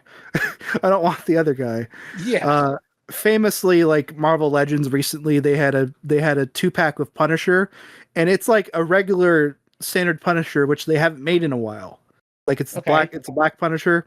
The Punisher with the black costume, Yeah, and they yeah. stuck him with Bushwhacker, which I know who Bushwhacker is because I played the Punisher video game, but most people don't know or care who Bushwhacker is. So it's kind of like I gotta spend $60 to get one toy I like and one toy I don't give a shit about. That is called intelligent marketing. Yes, Because we but got these toys that nobody will ever fucking buy. What do? Put them with the most popular one. You got to buy the uh, least popular and the most popular at the same time. Because but fuck you, that's why. but I like what NECA did because NECA was like when we're doing our 2 packs. We're gonna have Blade and Torch in one, and it's like, well, yeah, obviously everyone's gonna buy that one. Because that's the one you could charge a bit more for, because that's arguably the 2 most popular of the puppets. Blade being number 1 for sure. I know that's 90% people's favorite, it feels like. But Torch is arguably the coolest looking one. Yeah. Um, I kind of wish I got those. I think I saw like, oh wow, these are really small, and it's like, no shit, Steven. They're puppets. Why wouldn't they be? Why would they be bigger? There's so much of these things that I'm like, if I just had the income when I was younger, I totally would have bought this shit. And now it costs like triple to buy them because they're collectible. Nobody has them. They don't make them anymore. Yeah, yeah. How they released them was it was Blade and Torch, Six Shooter and Jester, and then Tunneler and Pinhead, and then Leech Woman. You had to buy the puppet case for it. You know what? So that's fair because they put the arguably least popular Leech Woman, but out of the but you get good puppets with every purchase. I'm cool with that. When are we getting our Shredder Con and Jin the Homunculus 2 pack? Uh, Never, because those guys don't. When are we getting Ninja into a pack? If you've Axis of Evil introduced Ninja, the Ninja puppet. and Blitzkrieg. Blitzkrieg is in, I think, Axis Rising. Ninja is introduced and dies in Axis of Evil. I'm gonna look at Blitz. I think I saw Blitzkrieg, and then it's like I don't know why. No, Whenever I think of Blitzkrieg, I think of the fucking toy robot from Demonic Toys 1. yeah. Oh no. Here's an obscure puppet for you. He's only in one movie, and he's only in it for literally less than 60 seconds. Tank, I'm looking him up right now. Curse of Puppet Master. Oh, that, yeah. Fuck. He is technically a puppet. He's in his own movie. He's introduced for less than a minute, and you never see him again. Because Okay, I actually remember that. I haven't seen the movie I used to do this thing too when I was a younger, where I would just go watch the endings of movies. So I remember seeing that ending, and it's like that looks stupid. I know we're not going to talk about Curse, but the ending just fucking ruins that movie. But we are talking about Puppet Master 2. Back on track. So Puppet Master 2 is the weird one because for some reason Andre Toulon is evil in this one. Like, just, he's always seen in everything else other than this movie as a good person, as somebody who just wants to help people do the right thing. And he's French in every movie. He is played with a German accent for some reason in this movie. and he just wants people to die to collect their brain matter. And apparently reincarnation is a thing, or at least he believes it is. Uh, yeah, sure, why not? Yeah. I don't know if that's brought up again in Puppet Master stuff, but Of course it's not. This is Puppet Master 2. This is the it's bastard child of continuity. yeah, it's really weird too because it's like apparently it just at some point the puppets were just like, yeah, let's bring Toulon back. We don't have anything planned right now. Yeah, like, so it opens, you see Toulon's grave, and the first retcon of the entire series, one of many. The first movie starts, you see Andre Toulon kill himself in 1939. You look at his gravestone in Puppet Master 2, and he died in 1941. And that seems to be the more canon date going by the rest of the movies. But that implies like right after Puppet Master 3, Toulon dies, even though, he leaves Germany. He's like, oh yeah, we're going to go just somewhere safe. But apparently he died like 6 months later. So, And then like the way the movie seems like it's like a couple years into like well, I guess I mean 41 is a couple years into the war, but it feels like it's more closer to like 43 or something. But so yeah, I guess it's 41 is the can, canonically, 3 takes place in 1941. But that implies that's the same year that he dies. yeah, as soon as he So, gets to America, he kills himself. yeah, like I guess that's what happened.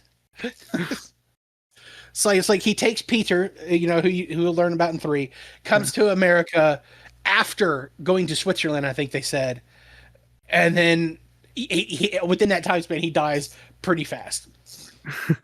He's like, yeah, I'll go to California. Oh no, California California sucks. sucks. But yeah, they excavate his casket and they pour the reanimator liquid on him. How long does it take those puppets to dig a grave? Is poor Pinhead having to do 90% of the work because he's the only one with opposable thumbs and hands to grip a fucking shovel?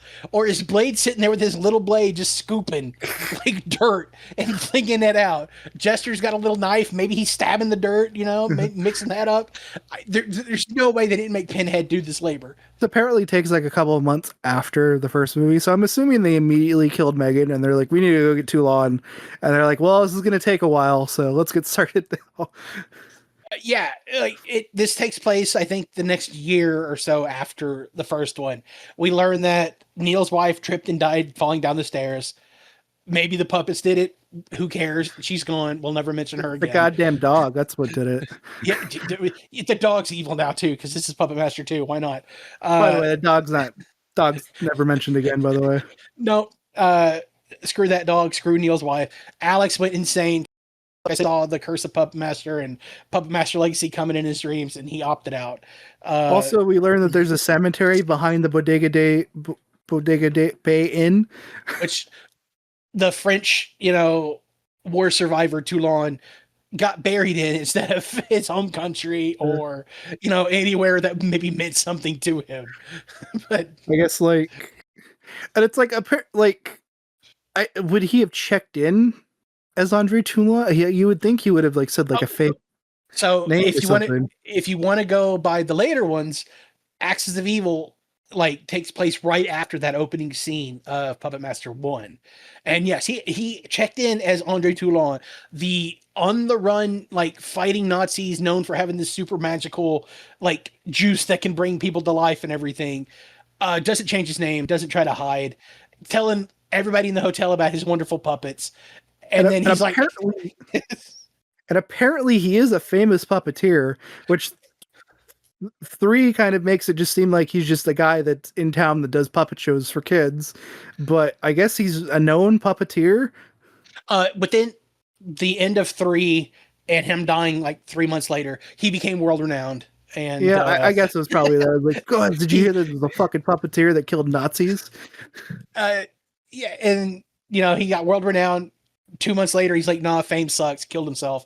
So, yeah, don't try to find continuity in any of this. It's awful. It's awful. Every movie changes something. But yeah, Toulon is brought back to life By pouring juice on him, not injecting it, not doing any magic mumbo jumbo. They just poured the juice on him, and his skeleton come back to life. So Well, yeah, his organs were exposed, so probably like seep into his heart or something. sure. Which And once then again, it's supposed to, they get injected like at the base of their neck, so I assume you have to kind of be around the brainstem. So I don't know. yep. That's just if you ever watch these movies and go, is this how it's done? Just the answer is yes, even if it doesn't make sense, even if it contradicts something previously in another movie, the answer is always like, yeah. But yeah, we are introduced to our main characters. Instead of psychics, they're parapsychologists, which I think is a better occupation for like protagonists in this movie. They're okay, so they're like paranormal investigators or something like that, and they're bringing in a known psychic. So there's still another psychic in this movie. So, but they're at least the boyfriend in this movie is a skeptic. Yeah, So gotta have one skeptic. yeah, you got to have somebody say this is bullshit, so that when something happens, they can be like, "Oh wow, I was totally wrong." So, so yeah, we start with these people coming to the bodega inn or bodega day inn or whatever, and it's like two people, like a bunch of people died here. The last owner tripped down the stairs. The other one went insane. We're going to run an investigation here. Set up all the cameras. And then they just come across where I think like the psychic sees like the puppets kind of move, and she's like, I don't know if I like being here. So we have the first before the psychic arrives. She meets the locals, Oh yeah, I forgot George Buckflower. and the scene, like the Roseanne like character, I can't remember her name, but just gives her the rundown of like, oh, first, the typical death warnings, everything. Don't go there, and the typical like hillbilly white trash type folk, and they get ignored. So then Yeah. it's like it goes to the hotel. Do you know who Buck Flower is, right? I No, I can't say that I know the name off the Okay. top of my head. He's a professional bum because he plays a bum in like a ton of movies, like Back to the Future, of course, being like the big one. He's also in They Live, where he's kind of a bum, but then Okay, like he sells out to the aliens at the end. He's in like a shit ton of. He's like in. I'm looking at right now. He's like in 6 John Carpenter movies. so he is like one of the quintessential that guys. Yeah. And he plays bums a lot. He plays drunk bums. That was his niche for most of his career. Hey, if it gets you work, Yeah. even if it's not long term work, he's in this movie for a very short amount of time. He's in 2 Back to the Future movies. So that's a career I would love to be in Back to the Future. Even if you're only on set for a couple of days, why not, right? But yeah, we're introduced to these characters because this movie needs more dead meat. Yep, because you got to get a body count, and then they set up the cameras and everything like that, and they don't wait as long before stuff starts happening in this one. Yeah, this movie Thankfully, this movie gets to the puppet stuff pretty quickly. Basically the whole movie. I'm trying to think. I believe the psychic chick is the first one to die. Yeah. Because she's like, "Oh, this place is evil, and nobody want, we shouldn't be here, and blah blah blah. I'm leaving." And then she gets got by, I believe, Pinhead and Tumbler. Yeah. Jester. Pinhead and Jester get her. Yeah. Of course, Jester just watches. I mean, the only like Jester has a little knife, like sometimes, so Maybe that one's not sharp. Like maybe Toulon forgot to sharpen it while Blades. Yeah, flowed. his the magic doesn't affect his knife; it just affects his face. It's a prop knife. And so she gets killed, like typical puppet way. Pinhead takes him down, breaks her. I think he breaks her neck, and then they drag her off, and then everybody's assuming she just left. Which I think we forgot to talk about Pinhead's major weakness. You can just take off his little head and Just boop, and they just flick it off. Like Pinhead seems to have the most detachable head of all of them. It was really mean, especially when you find out like I know we'll wait till 3 before we get to that. because Yeah, that yeah. that kind of comes randomly, but it's kind of cool to be honest. Um, cool concept about the puppets. Yeah. We're kind of just like introduced to characters, and then we're just characters are killed off. The next people that get killed are part of the team killed by Tunneler by getting a drill in his head. So I about to say I'm trying to remember. Doesn't the kid die first or no? No, that's later because Okay. you're talking about the one that dies from Torch. Yeah, Torch has Oh the yeah, best, Torch like hasn't even been several body introduced yet. count. So yeah, I think they see Tunneler appear on the tape, like on the video, and they're like, "Oh no, he's in. I think it's Michael's room." And by the time they go in there, he is just drilling his face in. Right? Yeah.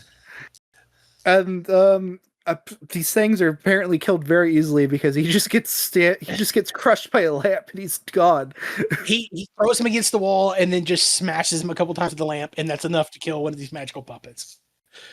Pinhead, rip his head off, throw him down 4 flights of stairs, whatever. He's fine. Tunneler, just hit him with a small piece of blunt metal a few times, and he's dead. And they do an autopsy on him, and then they're just like, "Whoa, there's like, it's not remote controlled, or he's not a robot. He's just a wooden puppet. He's got gears and Very plastic looking gears from the yeah. 1940s." And then there's some kind of like I forget what they call it, like liquid or something. They're like, that gives them life. Like, why did you come to that conclusion? What if it was just like water to like weight him properly or something? And then I believe right after that, the Invisible Man shows up. Yeah. Andre Toulon shows up dressed in his best Invisible Man cosplay.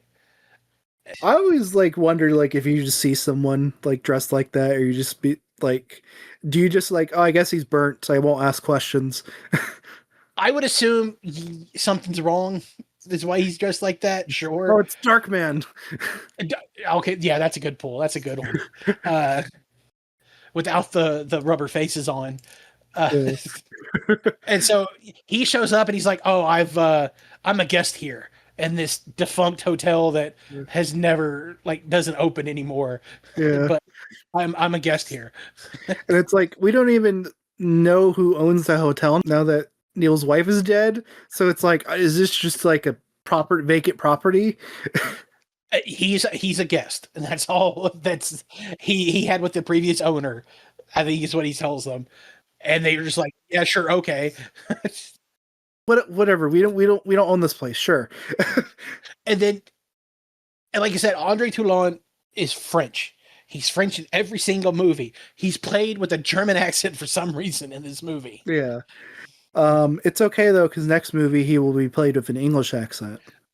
Yeah, and then yeah. So, and we finally see him working on the puppets. Yeah. And he finishes Torch, I believe. And this is where we find out that he needs a part of the brain and some blood to make the formula that gives these puppets life. They can't use animal brains though. Animal brains would be bad.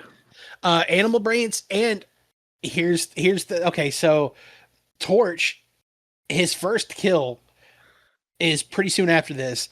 He just torches a child. Yeah. It's playing Indiana Jones, and he whips Torch, and Torch just fries him. That's the second one. He kills the yokels first. Wow. Okay. I'm sorry. I'm all out of order on this then. No, So, you're fine. So yeah, I think Leech Woman kills the husband, Yes. and then the wife kills Leech Woman Yeah. by stomping on her and then throwing her in the fucking fire. Yeah. And Which then the flailing of the puppet when she's in the fire is fucking hilarious. It's so obviously the Kermit, yeah, flailing, and it's just somebody wiggling it around a lot. I'm sure that they built it with the least required materials possible. It is probably the cheapest rubber puppet they could make, and they just melted it. Because there's no way they would throw in one of their good puppets. Yeah, just burn that. Just like when Tunneler got smashed. I'm sure that was just a shell made with the cheapest material. And then after she kills Leech Woman, we're introduced to Torch getting his first kill. And we get a really good fire stunt. This is a long Yeah. one. It's a good burn. And so kudos to the stunt actor. Yeah. They were on fire for quite a bit. That's where the extra 400,000 grand goes into, was the fire stunts. And Torch introduces a problem of Toulon's own design. And this shows how stupid Toulon is. When they go to take the brain, they bring it to Toulon. He's like, I can't use this brain. It's been burned. And I'm like, why did you create a fucking puppet? Yeah, whose only offense? Yeah, poor Torch. Torch over it, and it's like, what is he supposed to do? You designed a torch. You designed Torch for one thing and one thing only, and it wasn't killing Nazis this time. It was for burning people, and you can't use the body if it's burned. Why did you make a fucking flamethrower puppet? Other than, oh man, this would be sick. If only you had a puppet that had guns.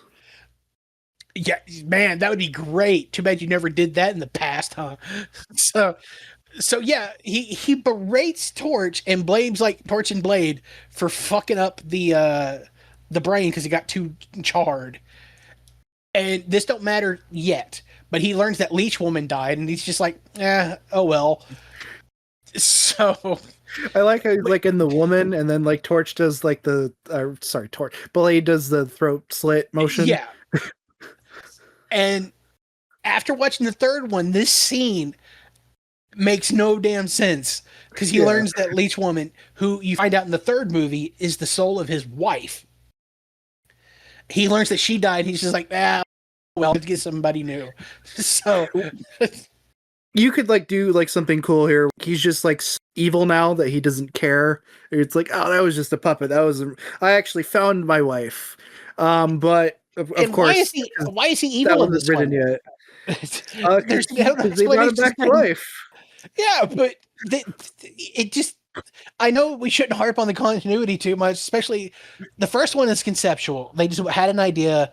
They wanted to make a movie about it. Cool. Second one, well, what do? We want the puppets to kill people. Well, they can't do that if, the puppet master's not evil. Well, fuck it. Bring Toulon back. He's evil, right? He created evil puppets. Yeah. And then no movie after this is Toulon evil. Yeah. This is really like the only Puppet Master movie where they are evil. You can see the first one, I would say they're more neutral. They're doing what they're told. But the moment he hurts one of them, they kill the bad guy. And the others, Alex and Neil's wife just get to leave. Yeah. So I would say they're neutral in the first one, evil in the second one, third one, vengeful, and then they're just good guys after that. Yeah. That's why we'll get to that when we get to the third one. But yeah, so basically the Toulon is just having the puppets just go kill people just to get a bunch of brain matter. We do get one of my favorite scenes here though, where I think it's right after he torches the kid.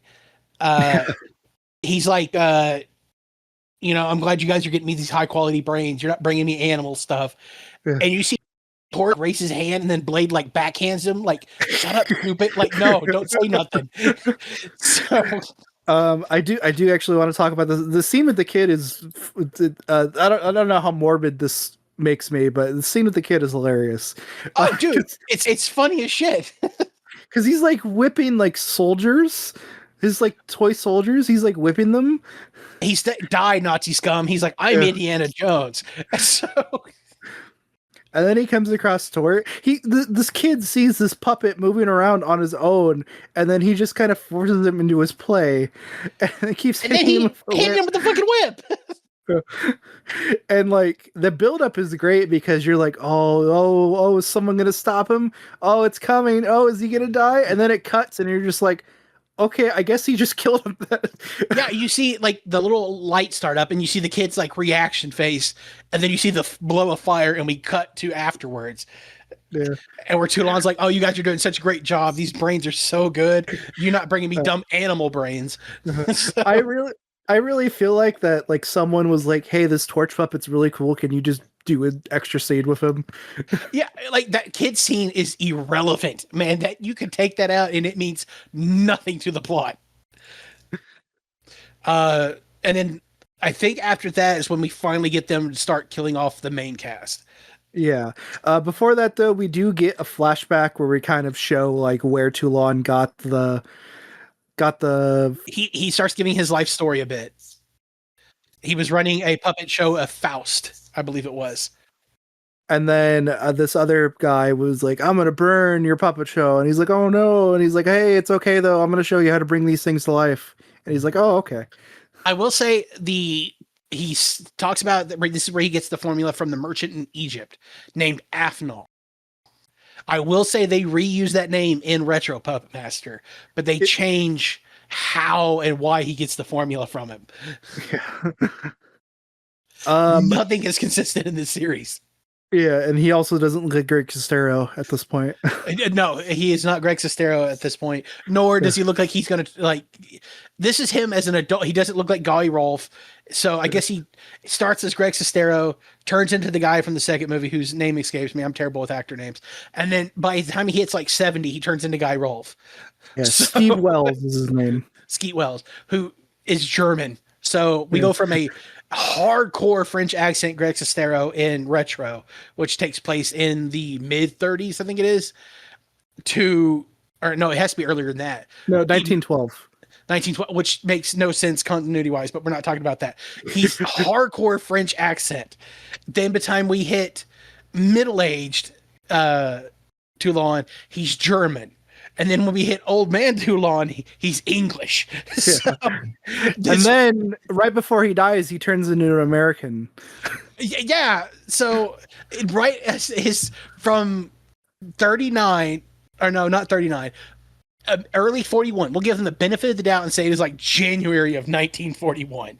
So in 3, by the end of 41, he goes from English to an American William Hickey who kills himself. So, yeah. Toulon has been played by so many different. He's played by Corey Feldman in. Oh yeah. Well, I think it's his ancestor. Which it's like, oh, he had kids apparently. He's a Toulon in versus Demonic Toys, which is not canon. But so he's not an ancestor. He literally is Toulon. I believe he's supposed. It has been so long, but I believe he's supposed to be, if not Andre Toulon, he's a Toulon. So because I know they make him look like Rick and that. Corey Feldman looks like Rick from Rick and Morty in that one, except he has a beard. Yeah, like they try to have continuity in these series, but they just don't. Robert Toulon is Corey Feldman. Okay. So yeah, Andre Toulon's their ancestor. Okay. So but yeah, so he's German in this movie. So and then we get like you said, we start getting our main characters killed off. Which we get some, a lovely shot of some wonderful breasticles, and then she dies. She just gets out of bed. She just gets out of bed to go put on a shirt, and it's like that's there just so boobs can be in the movie. Yes, we had the like softcore sex scene because this we didn't mention it. The psychic woman's son or nephew or somebody shows up, and within the day he's banging our main actress because they just got so close. After Andre Toulon was trying to put the moves on her, including stealing a dance from her. So, we kind of hinted with the reincarnation thing. Andre Toulon believes that this woman is the reincarnation of his wife. Yes. Yeah. And so he's macking on her. He's trying to put the moves on her. She ends up banging the psychic chick's son. And then, so we saw some titties there, and then more titties are in the movie for no reason other than them to be in the movie. And then she dies pretty soon afterwards. I believe she gets got by Tunneler as well. No, Tunneler's dead. I think Blade takes her out. Yeah. And then she dies, and then her boyfriend dies soon after that. The puppet kills, they're fun to watch, but it really is kind of the same thing every time. Usually they get hit in the ankles to go down, and if it's Pinhead, he beats you up a bit. If it's Blade, he cuts you up a bit. Yeah, Tunneler's going to drill you in the head. Jester, the few times he does attack you, has a little bitty knife that he just kind of stabs you with. Uh, all the kills are kind of the same. Torch can only do one thing, so okay, fair enough. That's why it's fun. Like they made, I never played it. I have it on Steam. I don't even know if I could still play it because I think it was delisted. But they made a Puppet Master game, and it's like I that's forgot probably about fun for a that. little. That's probably fun for a little bit, and then it's just like, wow, I only have like 2 attacks. You could make that game fun. Just just make it after 4 and 5 where they're fighting a bunch of evil puppets, and just give me Yeah, like a Diablo style game. I don't care if it makes no sense. It's Puppet Master. but yeah, we're basically in the climax now. The main girl, who now I'm saying her name is Caroline, she goes into Toulon's room and she's like, "What the fuck are these like two mannequins?" And Yeah, and to he's like, these are going to be our new buddies, And so his plan is to take him and her life force and put them in these uncanny valley, ugly ass fucking puppets that are yeah, human sized. it's like I don't unless he plans to wear sunglasses for the rest of his life. I don't know how he's planning on doing this. And then we get the big twist of the movie where he puts his body, like his soul, inside the male body of the mannequin. And he starts squealing like a fucking pig as you learn that they've been feeding him fucking animal brains for a good for this movie. That's like So, he's like animal brains. and then he's just kind of chilling. He's like, "Well, we'll have to make do." I'm like, "You got over that pretty fucking quick. If I had to be Yeah. stuck in a new body forever, where I randomly just squealed like a pig or mooed like a cow, I'd be kind of pissed off. I guess I would start working on a new body then." Can you try? Yeah, can you try again? Because you're like, okay, this is a temporary one. We're gonna do it again, He and you guys could. can't fuck up next time. Oh no, Uh, no, no! There's not going to be a next time yeah, because as soon as he puts his body in this one, he's like, "I never planned to help you guys anyway. I was going to fucking just let y'all die, and I'm going to go out with my new side piece." And that's when the puppets finally go like, "Oh, well, fuck Toulon then." yeah. Um, this body sucks because like Pinhead could just destroy one of his hands incredibly easy. With a hammer, just smash. Yeah, and it just his hand shatters. And so, yeah, he's like, "I'm not. I was never planning on helping you guys. I was going to take it all for myself." So once again, for the second movie in a row, the puppet master betrays the puppets, and they immediately turn on him. Yeah.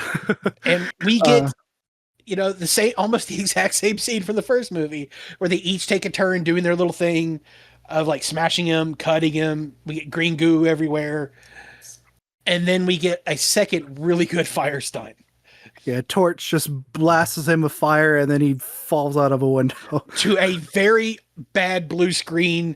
He's like transparent, falling. Like it's a bad effect, but kudos again to the stunt actor for fire Yeah. stunts are always dangerous. So fucking rad, dude. Yeah, no, it's really cool, especially because like you could see like how cheap this movie is. So the fact that it actually has like a really like, there's like mini rant here, but it's like movies now like they look like no matter how good the effects get, movies just look so fake now. And there's nothing better than just literally having a person there. Even like CGI should be used for more like touch up type stuff, but there's always going to be something special, whether it's stop motion, which they do a bit more stop motion in this movie for sure. You see the puppets a lot more. There's a lot more like animatronics and rod work done in this one. But there's always going to be something nice about seeing a movie where you're actually reacting to something that's there. The actors actually have something to focus on. Something special about being in camera. Like I just feel like if they made like a mainstream version of this one, they would all just be like CGI. They'd be all be yeah. CGI puppets. I don't think they would get lucky like Chucky, because Chucky like is very much like a labor of love by the people who make it. Chucky's still pretty practical. Yeah, like if you don't know, just look up the behind the scenes stuff about the Child's Play doll. The amount of work and effort that they put into making that doll move is fucking immaculate. There is so many people. Like I think he at one point has like 12 puppeteers to make Chucky move. It's amazing, and nowadays that would just be CGI. I think like most of the CGI with Chucky is this them getting rid of like tracks and stuff. Oh, for sure. Like there's certain times there's a an actor or a stunt guy on screen moving the doll that they have to like cut around. But that's like most of the CGI in those movies. But yeah, and then the movie ends with Jester goes back to the psychic's body that they killed, and apparently they also throw the formula on her. Um, I was kind of thinking like, why do they need a puppet master? But then I remember, oh yeah, they need someone to keep making more of the serum so the And puppets don't die. but that raises the question: like they bring her back to life. What makes them think that she's gonna be like, okay, yeah, cool, y'all killed me. Yeah, sure, I'll help you guys. Why not? But I don't know. She seems very up. She seems very upbeat about it at the end of the movie. Yeah, she's like, we have all the time in the world, plenty of time. And like, why are you helping these people? These things fucking killed you. Maybe because they're like, "Hey, we'll serve you now." So I guess we're all good, right? We're your slaves. So Yeah, but now, like, she didn't ask to be thrown in that fucking horrendous looking body. Like, that puppet is freaky looking. also, how come Torch is the only one that gets to sit in the seat? The other ones are in the case, and then oh no, they're behind. They're behind. Sorry, they're behind. But Torch Yeah, gets he shotgun. gets shotgun because we gotta push Torch for SummerSlam. It's coming up. He's got to hit the big main event. Push Torch. And then I'm always confused with this ending. It's like they say they're gonna go to like this school of troubled teens and kids. It's like, are they going to kill them, or does she literally want to like do puppet shows? And then it's never mentioned again. Like in every one of these fucking movies, the plot threads go nowhere. I get it's like if the puppets like leave the hotel for like X amount of days, they just like immediately transport back to the hotel. It's like they can't leave it for too long. There's a reason why when we get to Legacy, which is if you're not familiar, Puppet Master Legacy is a 80-minute movie with 10 minutes of being new footage. The rest is reused footage from the previous Puppet Masters, with about 60% of that footage being from Puppet Master 3. Even when in the they clip have the most money. yeah, even in the clip show, the first two are so little importance that they barely show you anything from them because they want you to forget that that's technically part of the continuity. Fuck that psychic bitch. Who cares where she's going? We don't care. She never existed. Shut up. Stop asking about her. The firework factory's never happening. But yeah, that's Puppet Master 2. In my opinion, a major upgrade. So, from like a movie standpoint, I think it's better. Storyline wise, especially in hindsight, it just doesn't make much sense. Um, the first one's story, while nonsensical, there was a through plot, so to speak. This guy just wanted to kill everybody, I guess all his friends. And the second one, it's like in hindsight, like I said, especially Toulon is evil, and he just gets lucky and finds a woman that looks like his wife that he wants to put in his soul's body. Otherwise, what is his plan?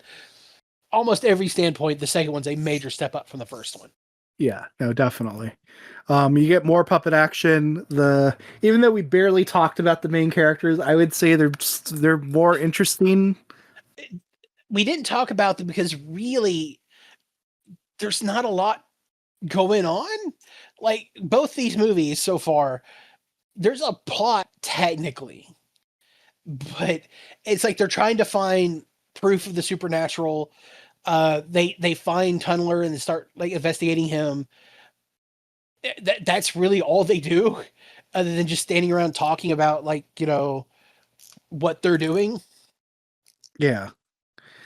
But yeah, despite its issues, I would definitely say Puppet Master 2 is a major not misstep. What's the opposite of misstep?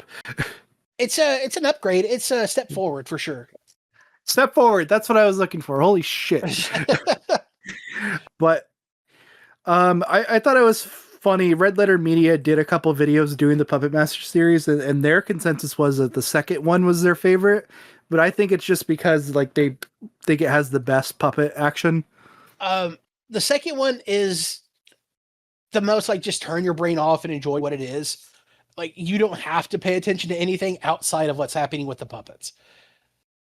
The third one, which we're about to get to, is the one with the most like, let's think of a good plot, let's think of how to tell a good story, and let's try to make a real movie. Yeah. Which, yeah, Puppet Master 3 came out the following year, Toulon's Revenge. October 17th, 1991. The tagline, of course, is when good puppets go bad. I don't even think Is that is that really it for the third one? yeah, that's the tagline. Because the fourth one is when is when bad puppets become good. Fuck, I didn't know that about I don't remember that tagline for the third one. Shit. Which it's like, are they bad guys in this one? I don't really think For so. killing fucking Nazis, dude. Like Yeah. how is that a bad like the crux of the film is revenge. Like they kill innocent people, and he's like, "Well, fuck the Nazis, especially." Yeah, they're like vigilantes in this one. It's like saying Batman's the villain, you know? Like Yeah. he may not be a good guy, but he's certainly not the fucking villain. But this is the last one that involves right? Did Paramount do 4 and 5, or is it Yes, just okay? Curse of Masters, the first one to be worked without a parent company. Okay. Paramount was like, yeah, we're out. Yeah, that's when they cut their like home video market by a considerable amount. But yeah, Puppet Master 3 is directed by David Dakota, who me and Greedy were talking about him. David Dakota has 195 directing credits. God damn.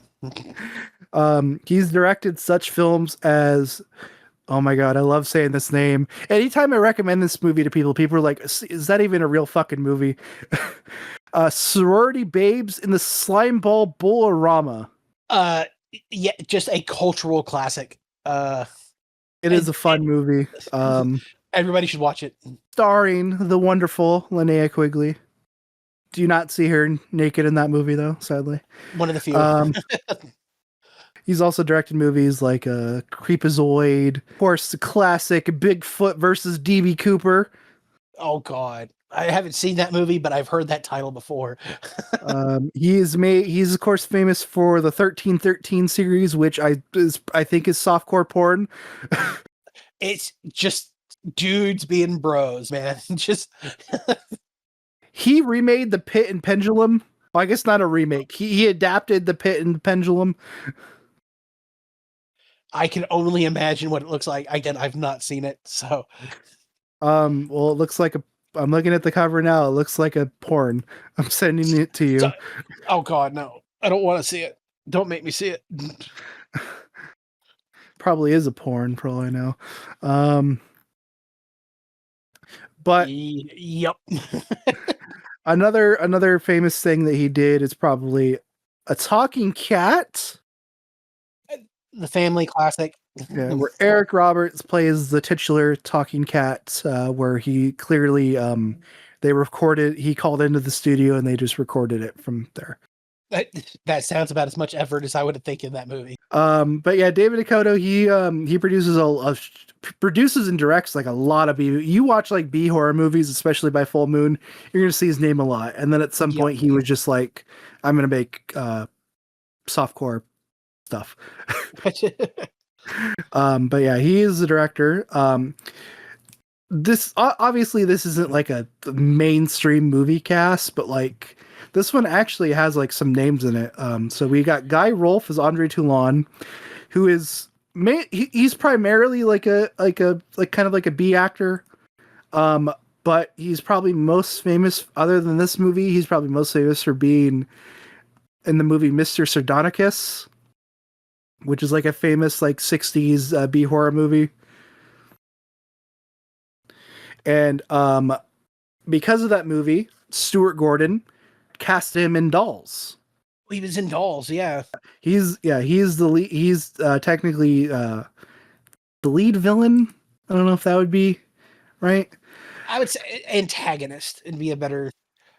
Because they're only just like Puppet Master. They're only really evil to bad people. Right.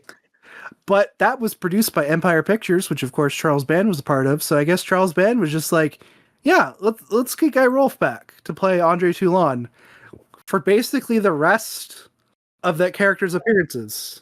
Well, until Retro. Yeah. Well, he's in. No, Isn't he in the yeah, beginning of Retro? yeah, he during the parts where he's telling the story, he's there. I don't believe he's in any of the Axis movies or Littlest Reich. But considering he was like almost 80, I think when these movies came out, Yeah. No, I think he died before Retro came out. I think I think he filmed his bits and then died right before it released. He died literally. He's like, okay, that's it. That's my last Puppet Master thing, and then he died. And he's barely in 4 and 5, but he is Toulon. To me, he throughout all the movies, this when I think Andre Toulon, I do think Guy Rolfe. Like I think of this character. Yeah, he basically he took the character for himself, and I think any Puppet Master fan will immediately think of him as Toulon. For He is the definitive one for certain. Also, as the main villain, we have Richard Lynch as Major Krause. Richard Lynch is in like he's one of those actors that kind of floats between being like having small parts in big movies, big parts in large movies, mainly as the villain, and then he's just like in a bunch of TV shows. And he's also the inspiration, even from the first Puppet Master. He is the inspiration for Blade.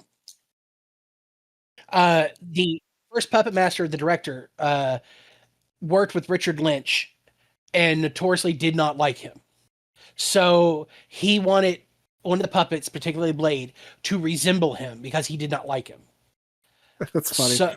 So Blade looks like Richard Lynch, or designed like his face after, only for it to come full circle in the third movie where Andre Toulon designs it after Major Krause, who is played by Richard Lynch. So Blade is Richard Lynch. That's awesome. The puppet really does look like him. It, like really got his features down. And then as Dr. Hess, we have Ian Abercrombie, who of course is famous for being in Garfield 2: A Tale of Two Kitties and Jack Frost 2. Wait, which Jack Frost 2? Are the Killer Snowman movie? The Mutant Killer Snowman. Okay. He's in like the first 5 minutes and then doesn't appear in the rest of the movie. Also, he's in Seinfeld. He's in quite a bit of horror movies. He's been acting since like I thought he was like acted for way longer than he did, but he was kind of in stuff in the 70s and then the 80s. Like he was like in a good bit of movies. He's in stuff like Ice Pirates, Warlock, Repossessed. Of course, probably my favorite. He plays the Merlin archetype in Army of Darkness. Oh yes, okay, yep. And then after that, he plays a butler lots. And if you're a Star Wars fan, he voiced Palpatine in Clone Wars. Oh, okay. Well, the animated series, right? Yeah, which I'm double checking to see if it was. You know what? Okay, yeah. No, I thought he just did the movie, but no, he was in the cartoon too. Because you know how they had like a live action, not live. You know how they had like a theatrical Clone Wars movie, and then they had the show. Yeah. So he played the voice of Palpatine, which I'm surprised they didn't get Ian McDiarmid back for that. I'm sure he would have done it, but maybe Ian Abercrombie was cheaper. For a TV series, probably that's what you'd go with. We also have Aaron Eisenberg as Peter, which if you're a Star Trek fan, you of course know that Aaron played Nog in Star Trek Deep Space Nine. Probably has like one of my favorite like character progression stories in Star Trek. I'm not a big Trekkie, so I'm not familiar with the show. Dang it, why can't you and Early be Star Trek fans so you guys can understand my references? I don't like Star Trek or Star Wars, if I'm being honest with you. I understand Star Wars. Star Wars is something I should love because it's space wizards with laser swords fighting each other, and I couldn't give a shit less about it. You're like, I hate Harrison Ford, so I don't care.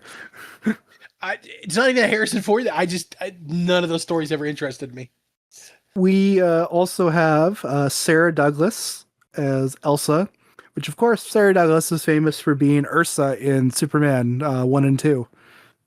Ah. She gets punched out by Lois Lane. But that is the cast and kind of behind the scenes info on Puppet Master 3. Greedy, can you please read the synopsis of Puppet Master 3? Yes, sir. All right, Puppet Master 3, Toulon's Revenge. After hearing that the mystical toy maker Andre Toulon has managed to create a troupe of sentient living puppets, Nazi underling Dr. Hess sets his sights on exploiting Toulon's powers for the glory of the Reich. All right, so the movie opens with a scene from Reanimator.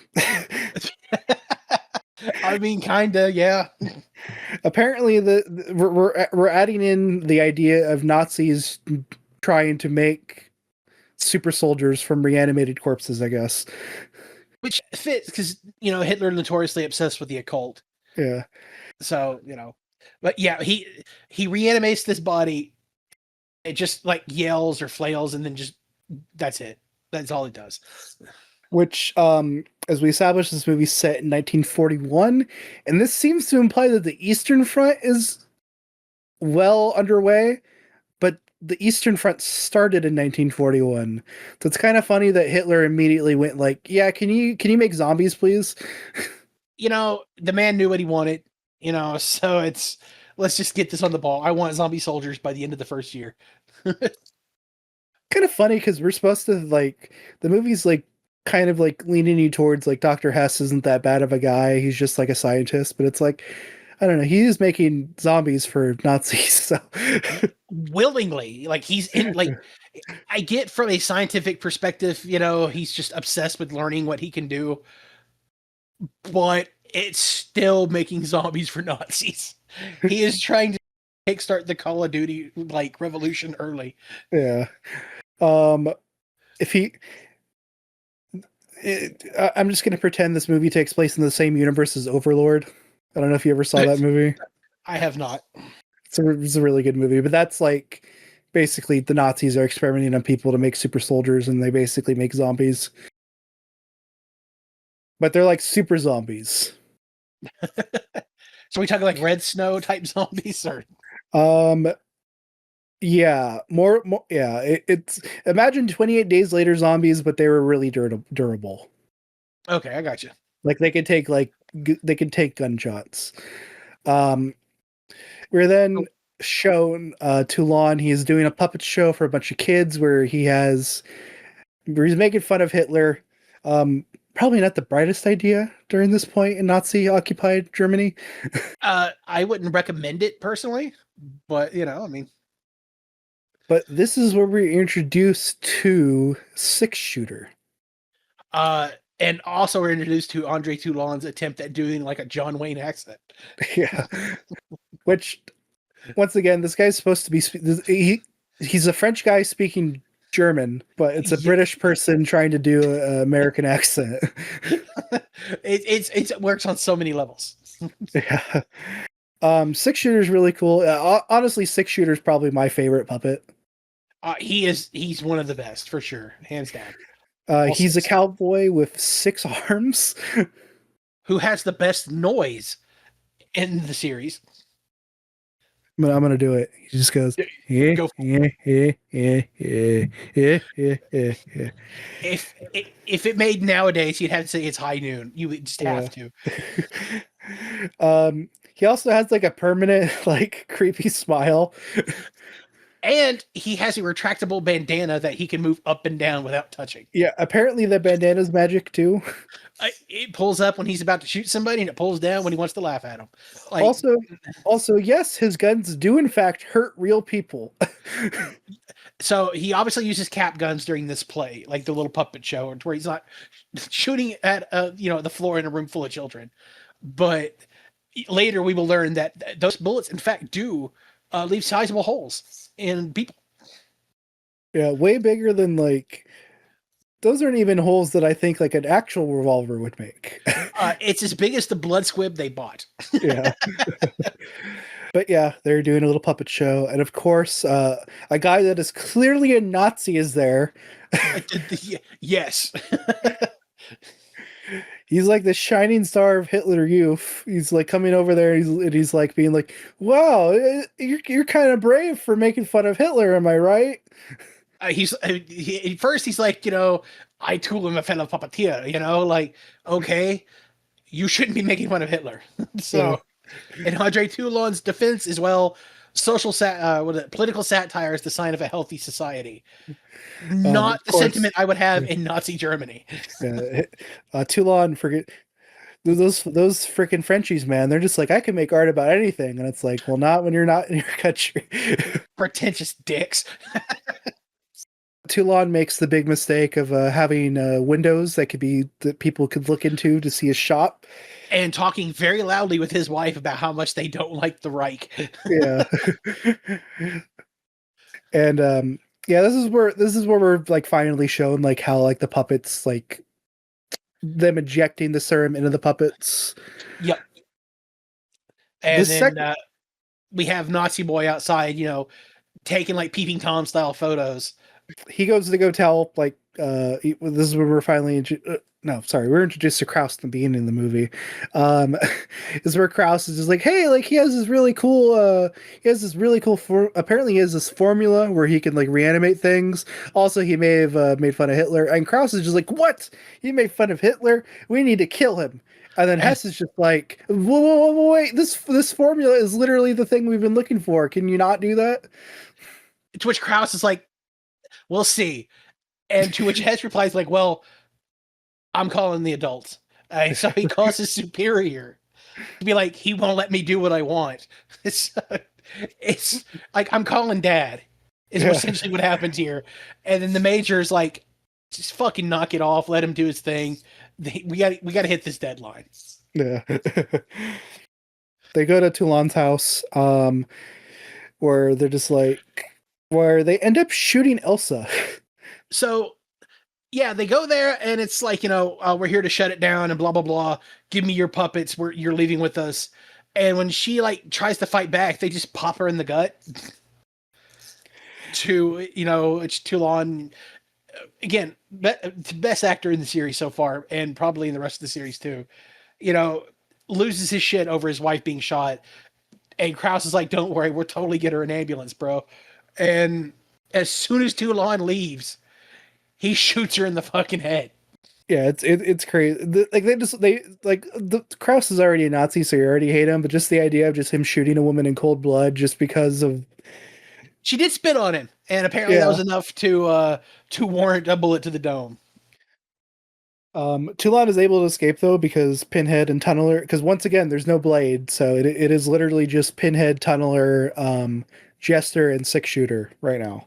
And we get one of the cooler kills where Tunneler literally just drills through the seat, through the back, the front of the driver. It is gnarly and it looks cool as shit. While Pinhead is just beating the shit out of a dude in the backseat. I wonder if this is the first time they've killed someone. The movie doesn't really talk about that, but I kind of wonder if this is the first time that the puppets have actually killed someone. I would think, well, no, because we have retro. So, yeah. but no, like this may be the first time we could say they killed a living person. Yeah. And it really seemed like they knew what to do at the gate pretty much. So maybe not. Because Toulon's justifiably upset. They killed his wife. And so it's like, fuck this pacifism bullshit. Kill them all. And Tunneler just literally drills through somebody. Pinhead just beats a dude to death. And then they survive the car wreck. So with all the puppets, he goes to go to the morgue in order to basically take Elsa's soul and then put him into another woman puppet that he's made, which he then puts leeches in it for some reason. Man, I wonder what that means. Yeah, he puts leeches down the throat of the puppet when he injects it, which gives her the magic power of puking infinite leeches. Yeah. And so the doll that he made for his wife, you see it earlier in the movie, and he's like, I suck as a painter, but I'm pretty good at making toys. So he makes a doll of his wife, like almost like an effigy of her. And so he uses that doll to create Leech Woman. Yeah, which it like turns into Bleach Woman. Yeah, the final design. So it makes you wonder if this happens with all of them, except it didn't happen to Blade, ironically enough. The doll that she gets injected, she turns purple at one point, and then she turns into the Leech Woman that we've seen in the previous films. So the doll morphed, whether that's I probably due to budgetary constraints. Let's be real. But from a Yeah, story point, because they already had the Leech Woman puppets. yeah. So, but from a story point, when you see that, you're like, she went through a metamorphosis. Like the doll changed. Did they all do that? And then you learn, like, no, Yeah, she did because shut up, it's magic. this was the leeches. Maybe Pinhead used to have a regular size head and then it shrunk.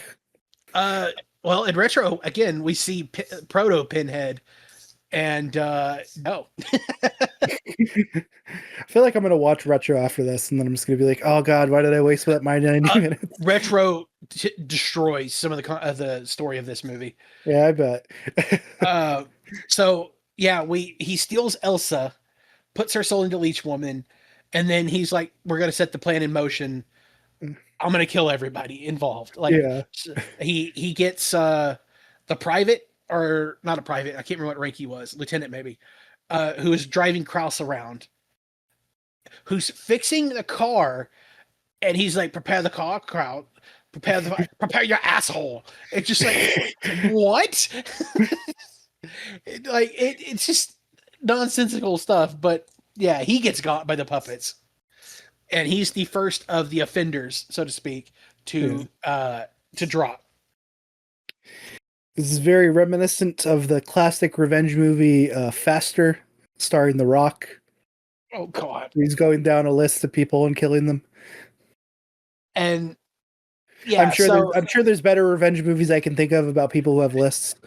uh there's an entire genre of revenge movies that you can go down, but those aren't necessarily nice to talk about. Oh, A lot of graves being spat on, I shall say. So yeah, intercut with like Toulon going after the Nazis. We see Dr. Hess trying to study the formula, Which which he finds minor success.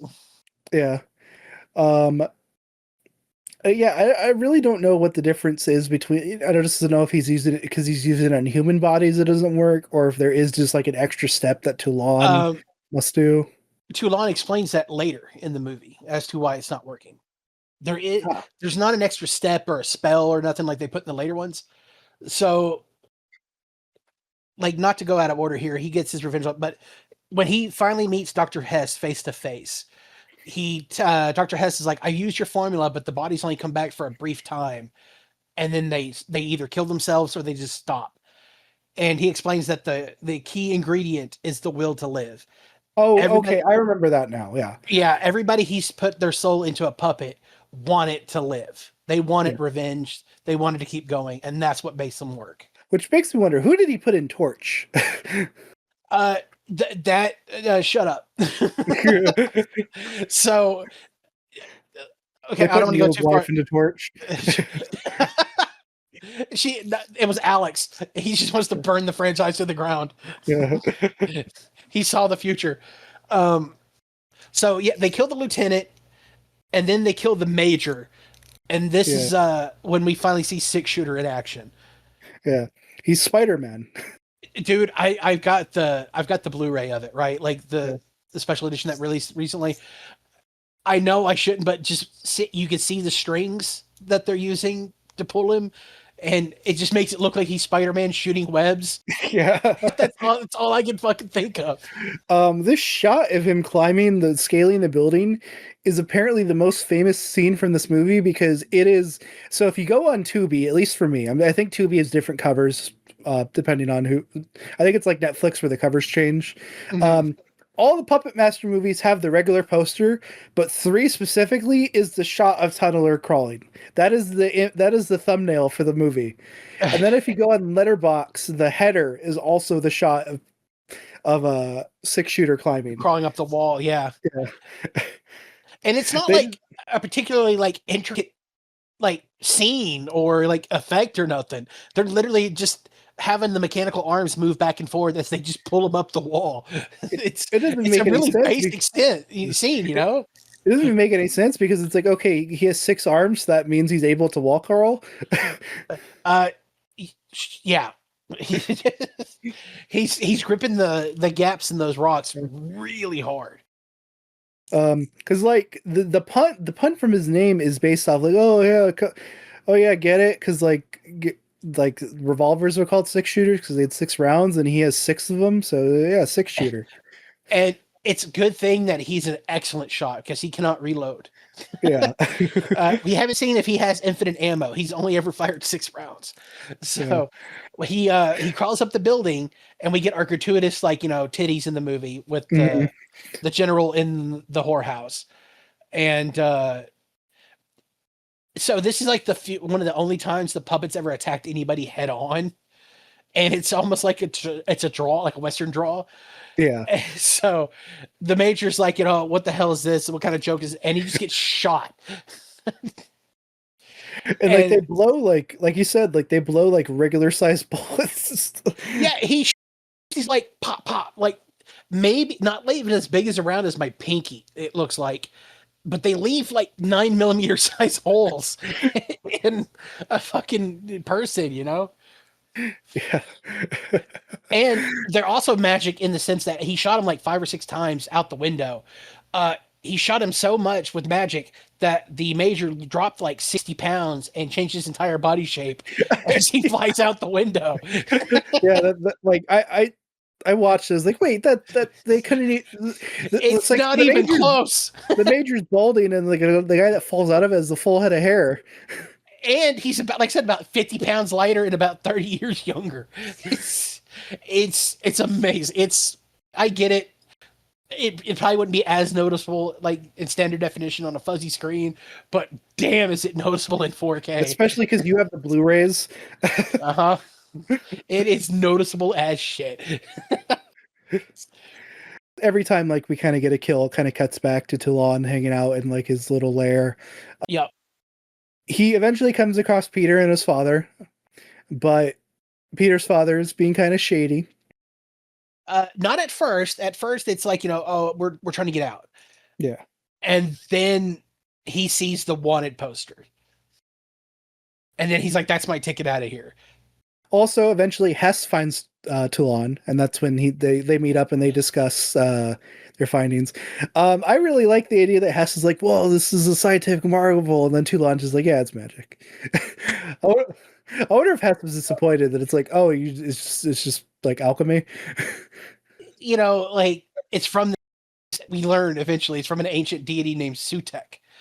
But for the first few, it's like no real explanation outside of like ancient alchemy. Yeah. And Hess finds Toulon because Peter is such a fucking idiot that this guy with a Nazi soldier beside him is telling him, "I just want to talk to him. I just want to talk to him. Hey, here's a sandwich, kid." And he's like, "I'll tell you right where Toulon is." He got sold out for a fucking ham sandwich. Like that was enough for Peter to turn, like, not intentionally because he's a dumb child.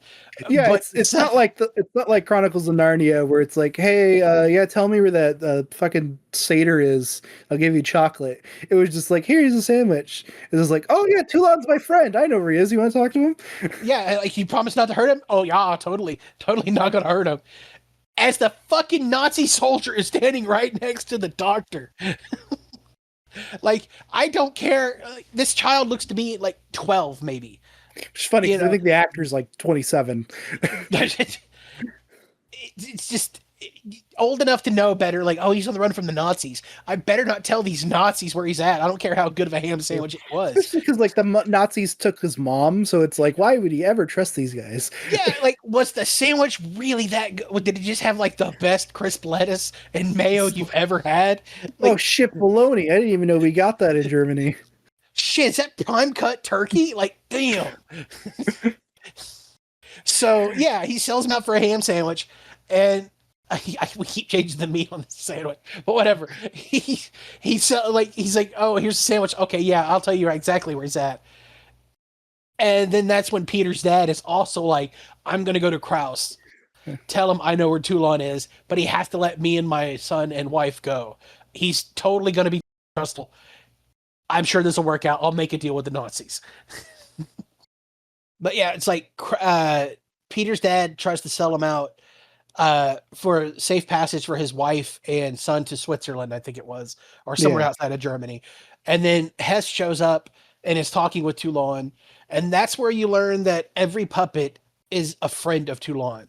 Yeah. Jester was a just a good-natured boy who was killed by the Nazis, who loved pranks and jokes, so that's why he became Jester. Pinhead was a truck driver delivering food, like sneakily to the ghettos for Jewish community. Um, Can't and remember what Tunneler is. I think he Tunneler, was like a. I think he was a soldier, but he wasn't like a. I'm looking it up right now just to yeah, I like can't check. remember Tunneler off the top of my head. And then you Oh, also okay, see, yeah. He was sorry. I looked it up. He was a soldier who was forced to work in salt mines until he died, basically. yeah, he was a miner. So yeah, he became a tunneler. And then you see him working on a new puppet whose the face looks a striking resemblance to Dr. Kraus or Dr. Kraus, Major Kraus. Yeah. I just realized now they didn't give Six Shooter any backstories. Yeah, no, who cares? Maybe Six He's Shooter was a spider. maybe he was. He was his pet spider. Uh, but yeah, Toulon's working on a new puppet, which the doctor refers to, looks has a striking resemblance to a certain major. Mhm. Oh, I just found this out. Six Shooter is voiced by Charles Band's father. Hey, you know what? Why not get him an acting role? You know, how hard is it go? Do the Can you give me a crankor laugh. sinister chuckle? Yeah, just give me a crankor laugh for you, and And then I guarantee you, to this day, they're still using that laugh from that was recorded for this movie. without a doubt, they use that laugh until Six Shooter does not show up anymore. So yeah, eventually the Nazis come. Hess gets shot. Is Peter dad? Yeah, Peter's dad gets shot too, right? Yeah, Toulon, Peter's dad gets Peter out of there. Then the Nazis show up, and uh, the doctor helps Toulon escape. And as they're running out, Peter's dad just happens to be walking by, and Major Kraus assumes that he told them something to like give them a heads up, and so he ends up shooting Peter's dad. So Yeah, I really like. Obviously, Toulon's killing Nazis now, but I really like how this just stems from like a satire puppet show that Toulon did, making fun of Hitler, and it's like I took that really personally. yeah, you know, like you shot the man's wife because you know he was making fun of the Fuhrer. Nazi type bullshit, really. But now, like, so many people are dead because you just had to shut down a puppet show. Also, Six Shooter takes out another soldier with his little bullets that apparently explode. Like I said, they come out the size of a thimble and end up like 9 millimeter. Like magic, son. That's the only thing I could think of. But Toulon just collapses from exhaustion because he's old. Yes. As Peter joins him now because he's an orphan. But before the ending here, we do get the final confrontation with Major Kraus. And this ending scene is my favorite scene of the movie. Oh, it's awesome. So first of all, so if you're like a fan of like Puppet Master, you're waiting for Blade to finally show up. So now you finally get him in all his glory. And it's the soul of Dr. Hess is the what's implied here. I can't remember if they actually show him injecting it into Blade, but it's Dr. Hess inside Blade. Yeah. And then the way they kill Kraus is like, I keep forgetting like how he actually dies, but like they like string him up, like a puppet, and I just always assume that he's just going to be left there to die, but then to add extra torture to it, he lights the rope on fire, so that way Kraus has to stare at this fucking halberd they laid on the floor until the rope snaps and he falls on it. So yeah, Pinhead, like they use Pinhead because he's the only one with like opposable thumbs and hands, to put hooks in his hand, the back of his neck, and both his legs. And then they just string him up and he looks like a fucked up marionette. And the way the shot is lit is awesome. This scene looks fucking sick. And then yeah, Pinhead just places down a halberd, like axe side up, and Toulon just lights the fucking rope on fire. But kudos, Toulon, a 70 at least something year old man, hoists up a full-grown like dude, Yeah. and manages to lift him all the way up high enough to the rope off, and then he sets like a James Bond style trap of just lighting it on fire, to where the dude has to wait for it to snap before he plummets to his death. I wonder if Toulon in that moment was like, man, I should really make one that shoots fire. That would make this a lot easier. That, you know what? That could have been like maybe at the end of it, he was like, "Why didn't I have a puppet that shoots fire? Maybe in the future I'll Yeah. make one." First, And when he, first, I'm gonna make a Chinese puppet, and then I'm gonna make a puppet that shoots fire. um, yeah, because there's yeah, the Chinese puppet. I know you said his name earlier. I can't remember. And Shredder then Khan. Cheddar Khan. And also, don't forget, we learn in Axis of Evil, there's a ninja puppet that's hidden in that compartment as well. Okay, so the He, ninja puppet is one of Toulon's puppets, then. yes, in Axis of Evil, it takes place right after Toulon shoots himself in the hotel. One of his like people he talked to in the hotel find his case. And then as the dude's fucking with the case, it falls out and there's a hidden compartment. Ninja is such a badass. It was hidden in a compartment that had to be like opened up for it to roll out. He wasn't in there with the rest of the puppets. I don't know if people in the West really knew about ninjas at that point, but whatever. Uh, and considering, you can call it cultural appropriation, in Axis of Evil, he takes his brother, a American white dude who just loves sneaking up on people, being sneaky, puts his soul inside the ninja because ninjas are sneaky, like the Japanese. Oh So my goodness. like, that is what it implies to me. I just I want to picture if he had a voice, it would just be Luke Kim from South Park. If not him, Axis Rising has Kamikaze who may have that voice. I feel like I could technically make that joke because that character is white in South Park. Yes, he is. Yes, he is. So really, if I did the impression, it's just me impersonating a white guy's impersonation of a Chinese person. The movie comes to an end as Toulon, now posing as Kraus. Him and Peter are heading to Geneva. Geneva, you hear Geneva, you hear Helsinki, and you send it to Geneva. So that's a reference to Freddy Got Fingered. Okay. I did not like that movie outside of like one scene that made me laugh, and that's the proud. I think Freddy Got Fingered is hilarious. My brothers both fucking loved it. So It's funny too because Freddy Got Fingered. I even think if you're a Tom Green fan, there's probably a chance that you still might not even like it, but yeah. it tickles something inside of me, man. I quote that movie a lot. I'm gonna have to do that. I have to find someone who also likes the movie so we can do it on the podcast, and we can be the only podcast that just has a positive episode about Freddy Got Fingered. The only scene like is I'll still do the anytime somebody says the word proud, I'll just go proud. Like I just got to repeat it a couple of times.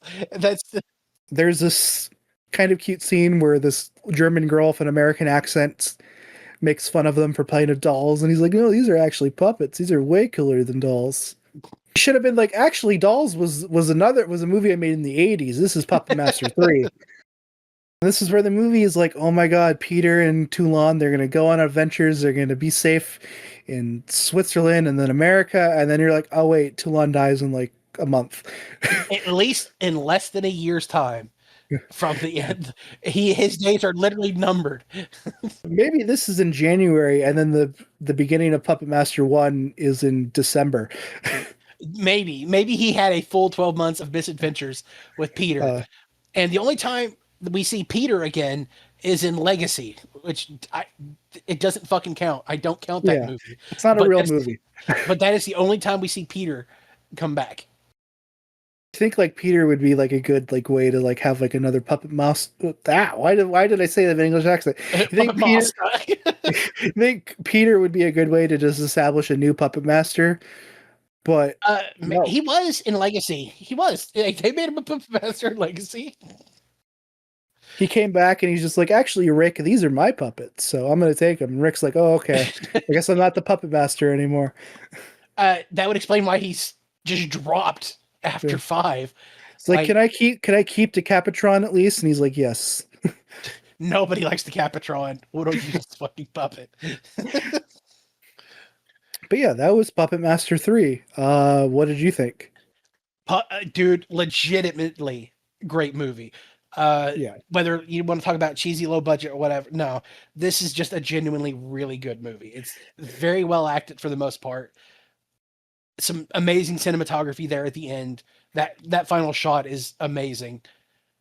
I Yeah, recommend this movie to anybody who just wants to watch a good movie, like B horror movie, whatever.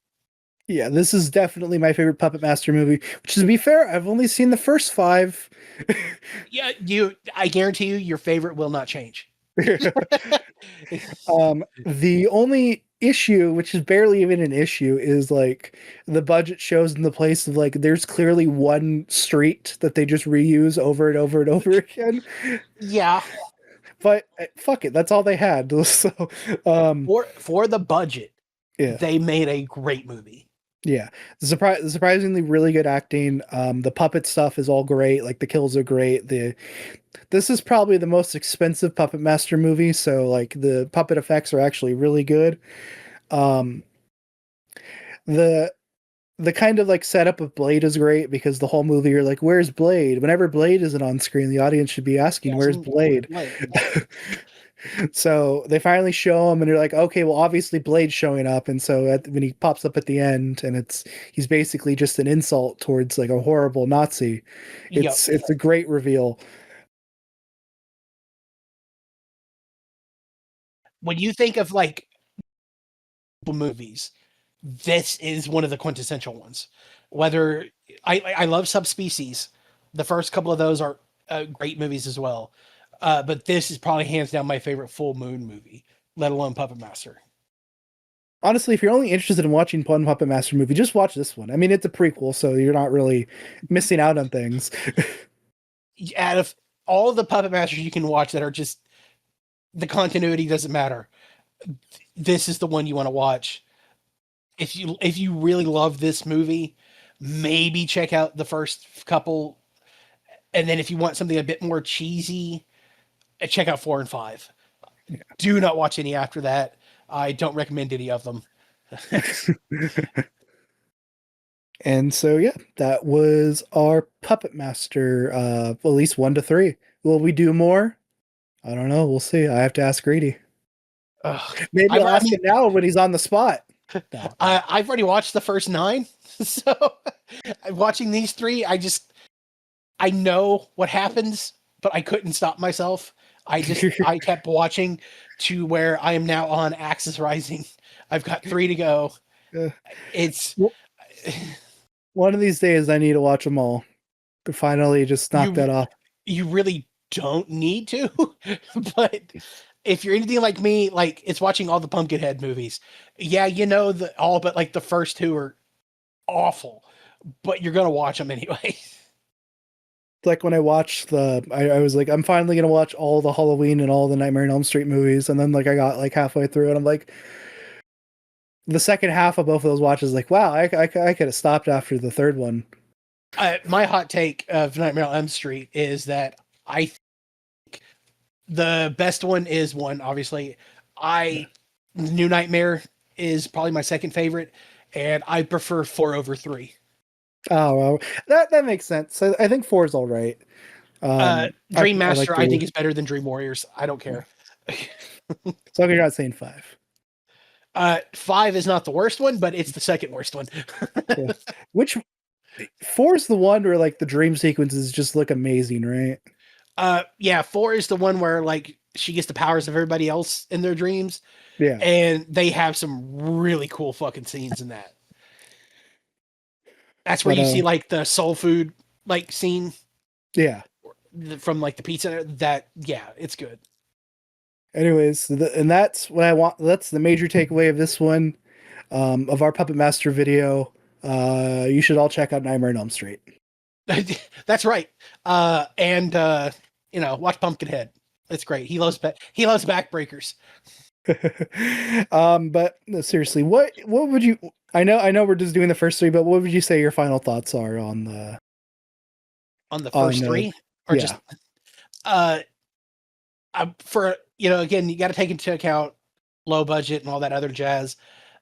They're fun movies, man. Like watching the first three, you're not going to feel like you wasted your time. You're going to get some fun shots out of it. It's a fun movie. Just sit around with some people, have a couple of drinks, and watch.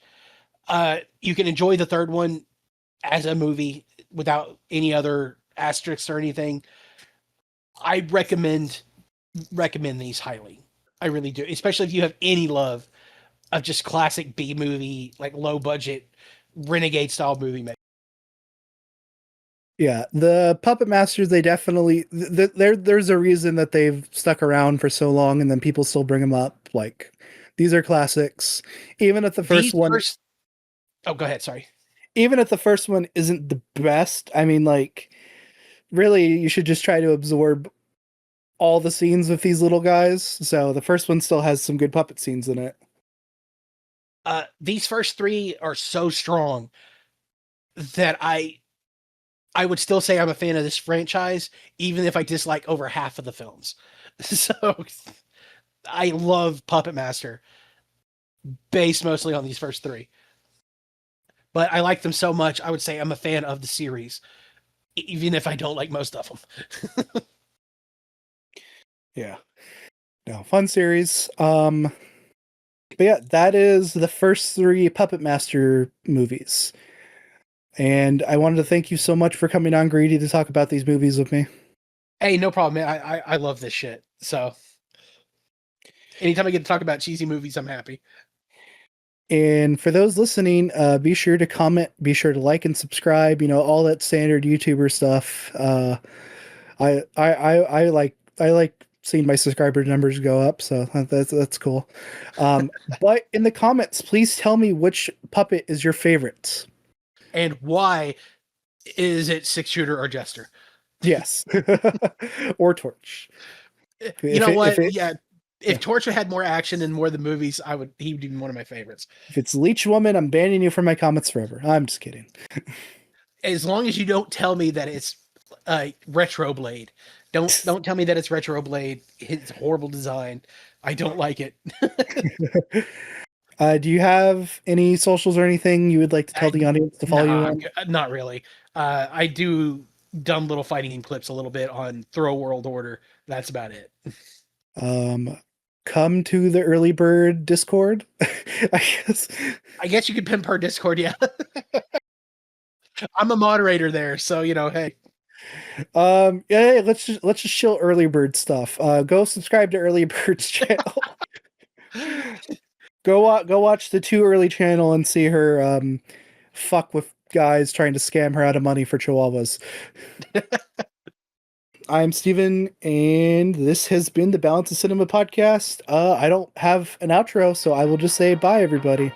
See you guys.